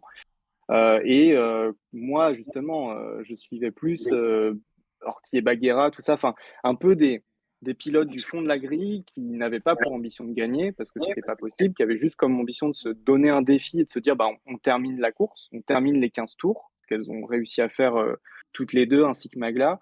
Et c'est vrai que bah, moi, j'ai regardé la course, alors la course n'était pas très longue, mais on les a pas trop vus, quoi, et j'aurais bien aimé Hmm. peut-être que le commentaire et la réalisation peut-être assument finalement qu'on s'en fiche un petit peu en vrai de qui gagne parce que c'est pas un championnat, je veux dire, il y a pas d'enjeu derrière et peut-être un peu plus se concentrer sur les objectifs de chacun, ce genre de choses-là. où là, finalement, malgré la diversité d'influenceurs et d'influenceuses qui étaient présents et présentes, on s'est retrouvé finalement à se concentrer sur quelques influenceurs, en l'occurrence, qui étaient là, quoi. Ok. Je sais pas, toi, t'en penses quoi, Nina, alors? Toi, t'as regardé... Juste une micro-parenthèse, je suis allé quand même regarder combien de personnes avaient regardé ça. J'ai pas regardé. 1,3 million de personnes sur Twitch, quoi. Ouais, c'est énorme. C'est quand même c'est sidérant, mais ok. Moi, j'ai absolument pas regardé ça parce que j'ignorais totalement ce que c'était. Et puis, je dois avouer que je traîne pas beaucoup en fait sur Twitch. Je me suis créé un compte exclusivement pour vous parler. Et pourtant, t'es une Twitcheuse, hein, c'est vraiment le... C'est incroyable. C'est ça. J'aime bien faire les choses à l'envers. Ici. Mais ouais, non, du coup, moi, pour réagir un petit peu... je partage ce que dit Tourmaline, en fait, dans le chat, un truc un peu toujours plus... que, personnellement, moi, là, me parle pas trop... que je trouve un petit peu exagéré, et je trouve surtout ça donne un petit peu des... c'est un petit peu des illusions qu'on vend, quoi, parce qu'en fait, la Formule 4, à moins de gagner quand même beaucoup d'argent, on va pas pouvoir en faire, quoi. Je pense pas que ce soit quelque chose, c'est pas un sport accessible, il y a pas besoin d'un ballon et de quelques copains pour pouvoir faire ça, quoi, c'est quand même très compliqué de mettre ça en place. Donc c'est un peu étrange, je trouve. Et ça me rappelle effectivement alors Inoxtag c'est aussi un gros youtubeur assez connu qui s'est lancé le défi là d'aller faire l'Everest, d'aller monter le plus haut sommet du monde. Alors je sais pas si c'est vraiment en rapport, mais je trouve que ça se répond un petit peu. Et qui est vraiment, voilà, on est dans la démesure, on est dans un truc très voilà, il y a vraiment pas grand monde qui va faire l'Everest, et il y a pas énormément d'intérêt d'ailleurs à faire l'Everest, à part de se dire j'ai décroché le petit succès Steam IRL, j'ai monté le plus haut sommet du monde. Vous voyez, je sais pas, moi je trouve qu'il y a une surenchère qui est un petit peu étrange, et je sais pas où est-ce que ça va s'arrêter, est-ce qu'on va pouvoir continuer vers ça, je sais pas, ça m'interroge profondément. Puis dans les deux cas, il y a une forme de prise de risque aussi. Parce que monter l'Everest, c'est super dangereux, surtout Carrément. que dans le cas d'Inoxtag, il n'a pas l'air d'avoir énormément d'expérience. Alors, il a dit qu'il avait prévu tout un entraînement et tout, mais il y a beaucoup de gens qui font de la montagne, qui ont une passion de la montagne, qui font ça toute leur vie et qui vont jamais aller faire un truc comme l'Everest parce que c'est délirant. Là, pareil, sur des courses automobiles, bon, les Formule 4, elles vont quand même moins vite, mais la course automobile, ça reste un sport dangereux. Je veux dire, en Formule 1, dans l'histoire, et dans l'histoire pas si vieille que ça, il y a eu des morts, hein. Je crois que le dernier, ça devait être en 2019, un pilote de Formule 2 qui est décédé, donc c'est pas vieux du tout. Malgré des normes de sécurité toujours plus importantes, ça reste des sports dangereux. Et donc, c'est vrai qu'on voit des influenceurs qui rentrent dans une forme de prise de risque en plus. Et puis pour compléter, ça rejoint aussi, ça a été un sujet, moins dernièrement, mais je me souviens, il y a eu pas mal d'articles qui sont sortis à une époque sur la question du burn-out dans les milieux de la création comme ça. Je sais que Jean Massier, justement, t'en parlais tout à l'heure, Jean Massier en avait parlé il y a pas mal de temps. Puis il y a beaucoup de youtubeurs, dont Squeezie notamment, qui ont parlé à une époque ou même McFly et Carlito, je crois, fait une pause à un moment donné, qui ont commencé à dire que effectivement les vidéos où c'est toujours plus, et puis toujours plus souvent aussi, parce que il y a aussi la création de contenu en continu, se pose la question des conditions de travail en fait, à un certain degré, si on assume, enfin si on accepte l'idée que c'est un travail, se pose la question des conditions de travail de tous ces créateurs-là et de leur prise de risque dans des cas comme ça. Puis le dernier truc, peut-être à discuter, alors toi Nina, tu me dis que tu regardes pas trop Twitch, mais du coup, moi je trouve qu'il y a un truc un peu interrogeant, est-ce que Twitch est pas en train de devenir la nouvelle télé, quoi? C'était censé, au début en tout cas, même maintenant encore, regardez, on est ici, ça va plutôt un espace de contre-culture, où voilà, on bricolait, on faisait des trucs, là on va pas se mentir, on a un fond noir improbable autour de nous. Enfin voilà, on bricole, on fait des choses, on propose des choses, mais là, avec ces événements qui vont toujours plus loin, est-ce que Twitch est pas en train de devenir la nouvelle télé? Est-ce que du coup, ces énormes productions-là, moi je pense que, nous on est un public, de niche, on va dire, mais par exemple les autres streamers qui n'étaient pas invités à cet événement-là, à mon avis, il y a pas grand monde qui a regardé leur live hier, quoi. Vous voyez, s'il y a ces gros espaces, ces gros shows, et ben finalement ils viennent cacher aussi un petit peu tout ce que proposent les autres plus petits. Et tendanciellement, vu qu'il y a les gros influenceurs, bah, c'est eux qui vont attirer le plus de monde. Et ça fait... Enfin, mécaniquement, ça crée que... Ça lance des zones d'ombre immenses sur les autres. Voilà, je sais pas... Pour partager cette réflexion. Je pense que c'est comme tout média, parce que déjà la télé, la télé a tendance à prendre moins en moins de place dans les pratiques d'écran de tout le monde, quoi qu'il arrive. Mais je pense, enfin, que ce soit Twitch ou ailleurs, de toute manière, chaque, euh, chaque plateforme dans laquelle tu as un accès libre au contenu que tu veux, va te diriger. Tu as des algorithmes qui te dirigent vers les plus gros shows, quoi qu'il arrive, que ce soit sur Twitch, sur YouTube, sur n'importe quelle plateforme de streaming qui Ouais, ouais. existe. Donc à partir de là, tu sais, je pense que c'est une question qui se pose plus largement euh, ben, euh, à notre mode de consommation de choc où on a beaucoup plus, à la fois on a beaucoup plus la main parce qu'on peut beaucoup plus sélectionner que dans nos enfances avec 6 chaînes là. Mais bon, ça reste aussi des activités qui sont très dirigées parce que on a un algorithme qui nous envoie vers nos intérêts identifiés. On a les pubs ciblées pour telle chose et telle chose. Et c'est vrai que l'autre fois, j'étais sur il a fallu que je fouille un peu pour retrouver la chaîne de Minerva Ouais. quand j'ai tapé juste Minerva dans la barre Twitch. Mais c'est le jeu en fait, c'est comme ça que ça marche. Mais Et puis, Vas-y, vas-y. je nuancerais juste en disant que des événements comme celui-là qui font plus d'1 million de personnes en simultané sur Twitch, c'est quand même relativement rare. Il y en a peut-être, Oui. en tout cas dans le Twitch francophone, il y en a peut-être 2 ou 3 sur l'année en gros.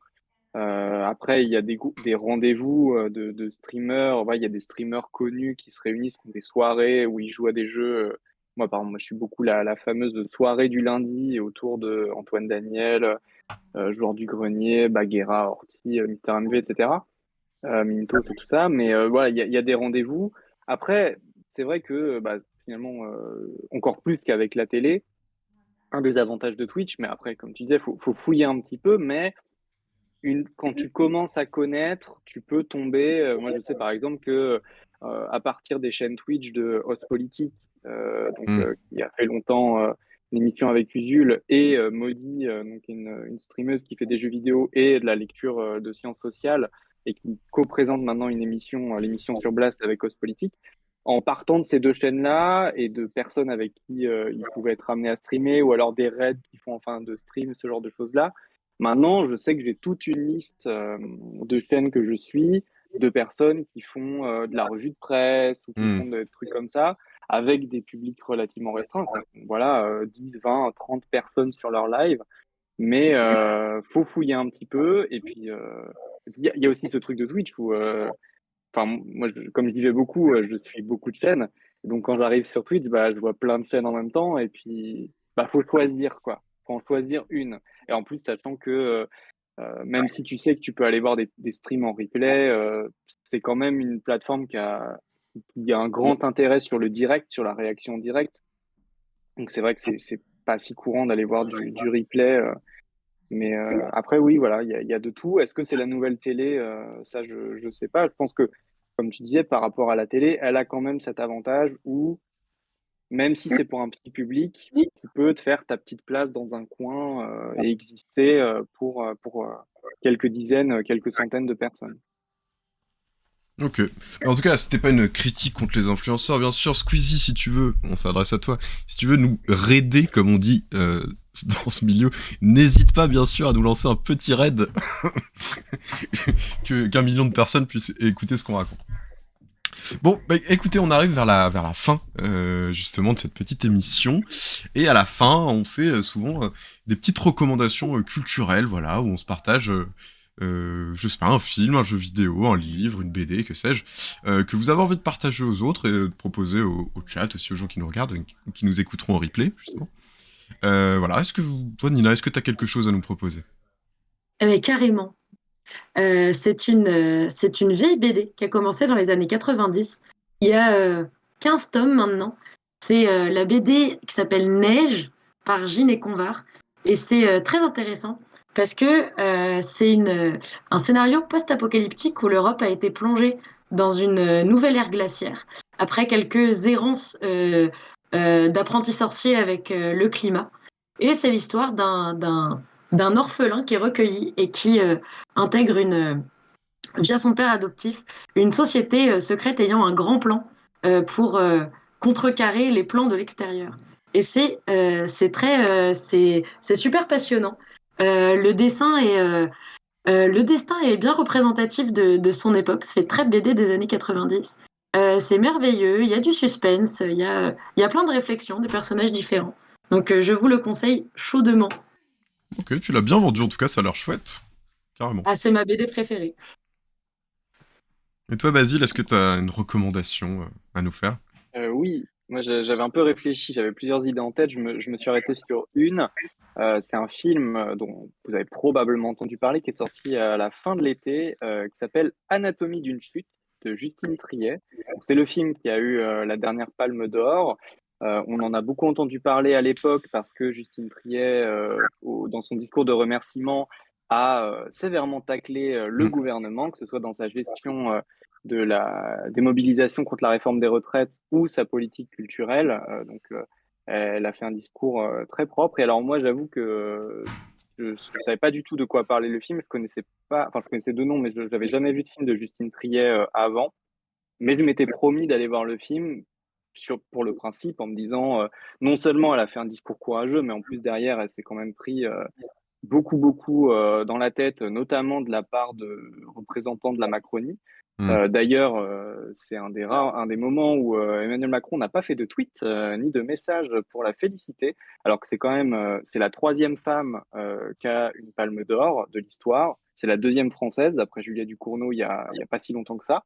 Donc c'est quand même C'est pas rien. assez symboliquement déjà assez important. Puis j'étais voir le film sans trop savoir de quoi ça parlait. Et ben c'est super, c'est vraiment super. Donc c'est en très rapidement voilà l'histoire d'un couple qui habite à la montagne, je crois, du côté de Grenoble, dans ce coin-là. Tiens, tiens. Donc c'est un couple qui vit un peu isolé dans un chalet à la montagne avec leur fils et leur chien. Et alors que leur fils donc est malvoyant, revient de sa promenade avec son chien, il découvre que le corps de son père devant le chalet, donc il a fait une chute. C'est ça que ça s'appelle Anatomie d'une chute. Et ensuite, tout le film prend essentiellement la forme d'un film de procès, puisque la femme, qui est jouée par Sandra Hüller, donc qui est une actrice allemande, donc qui parle. Alors le film c'est un film français, mais je pense que la majorité des dialogues sont en anglais, puisque Sandra Hüller parle très peu français et justement, ça joue beaucoup sur Mm. la mauvaise compréhension de la langue et le fait qu'elle ait des difficultés à développer sa pensée en français, donc elle passe beaucoup par l'anglais. Et donc voilà, ça prend beaucoup la forme d'un film de procès. Évidemment, le titre est une référence à Anatomie, enfin non, Autopsie d'un meurtre en français, mais qui est Anatomy of a Murder en VO, donc un film de procès des années 60. Et donc c'est un film de procès qui est merveilleusement interprété, super bien mis en scène, notamment toutes les scènes de procès où finalement c'est un peu long, donc ça pourrait être chiant de filmer un procès en plan fixe et tout. Donc on sent vraiment que la réalisatrice s'est vraiment posé la question de comment faire les plans, comment bouger la caméra. Ces acteurs sont super. Il y a Swan Arlo qui joue l'avocat du personnage de Sandra Hüller, il est vraiment super. Pareil, alors j'ai plus son nom, mais l'acteur qui joue le procureur qu'on a vu dans 120 battements par minute, il est super aussi. Donc voilà, globalement, c'est un film, c'est un peu long, c'est 2h30, mais franchement, on les voit pas passer. C'est vraiment un super film de procès. C'est un film qui instille le doute, c'est-à-dire Mm. que finalement, voilà, on voit une femme accusée à tort ou pas, on ne sait pas, et c'est un peu l'intérêt du film. Donc on a cette femme qui est accusée, et comment dire, et le film arrive à instiller le doute dans l'esprit des spectateurs. Donc c'est vraiment super, c'est super bien fait. Donc si voilà, je pense qu'il passe encore beaucoup au cinéma. Je vous encourage vivement à aller le voir. C'est un film très très bien. Eh ben, écoute, tu l'as très bien vendu. Et petite anecdote, le fameux tribunal que tu as vu dans le film, moi je n'ai pas vu le film encore, et le fameux tribunal que tu vois dans le film n'est pas du tout un tribunal, c'est l'hôtel de ville de la ville de Grenoble. Voilà, moi je travaillais tous les jours là-bas au moment où ils ont tourné le film. Voilà, ils ont tourné pendant les D'accord. vacances d'été où il n'y avait pas grand monde. Donc, voilà. C'est notre belle mairie. Moi, j'ai une petite recommandation à vous faire. C'est d'aller voir Game of Roll, une émission de jeu de rôle sur Twitch qui vient de reprendre avec Mister MV, avec Lam UA, avec Lydia et avec Daz, voilà, qui est donc une émission de jeu de rôle qui est animée par Fibre Tigre. Et là, c'est une nouvelle saison qui se passe dans l'espace, ça s'appelle Game of Thrones Galaxy. Voilà, moi, je trouve ça formidable, c'est extrêmement amusant. Ils ont encore innové dans l'espace du jeu de rôle et des actual play. Alors, j'en avais un petit peu parlé ici, moi, je suis très fan de tout ça. Et donc n'hésitez pas à aller voir Game of Thrones Galaxy, c'est super. Des belles aventures dans l'espace. Voilà. Pardon. Et du coup, c'est le moment de... Ouais, carrément, c'est super, je te le conseille. Et ben en tout cas, moi je vous fais des bisous, on vous envoie de la force jusqu'à la semaine prochaine. On va bientôt se retrouver déjà dans une semaine, et on aura des annonces à vous faire la semaine prochaine, vous allez pas en revenir, ça va être incroyable. Revenez bien sûr. Alors, il y a une émission la semaine prochaine, parce que c'est la fête de l'humain la semaine prochaine. Oui, bah, moi je ne fais pas la fête de l'UMA, donc D'accord. voilà. Bah en tout cas, peut-être qu'on se croisera avec vous dans le chat à la fête de l'UMA, justement. Alors, pas moi, mais peut-être les autres membres de Minerva. Donc, n'hésitez pas à venir nous voir. Je crois qu'il y aura un débat très important qui aura lieu. Alors, peut-être que vous en souvenez mieux que moi, Nina et Basile, sur... voilà, il faut regarder sur le centre de Fresnes, tout à fait. Très intéressant, qui sera animé par Marie G, qui a déjà participé à Minerva. Donc voilà, ça sera sur le stand de Fresnes, je crois que c'est le samedi. Ouais, je suis en train de regarder pour avoir l'info exacte. C'était sur le stand de Fresnes à 14h, le samedi. Et ben voilà, trop bien. Et ben n'hésitez pas à aller voir Marie G, je suis sûr qu'elle sera brillante comme toujours. En tout cas, en attendant, on vous envoie plein d'amour, plein de bisous, plein de courage pour la semaine qui à venir. Et voilà, à bientôt. Oui, des bisous. À bientôt. Salut, salut.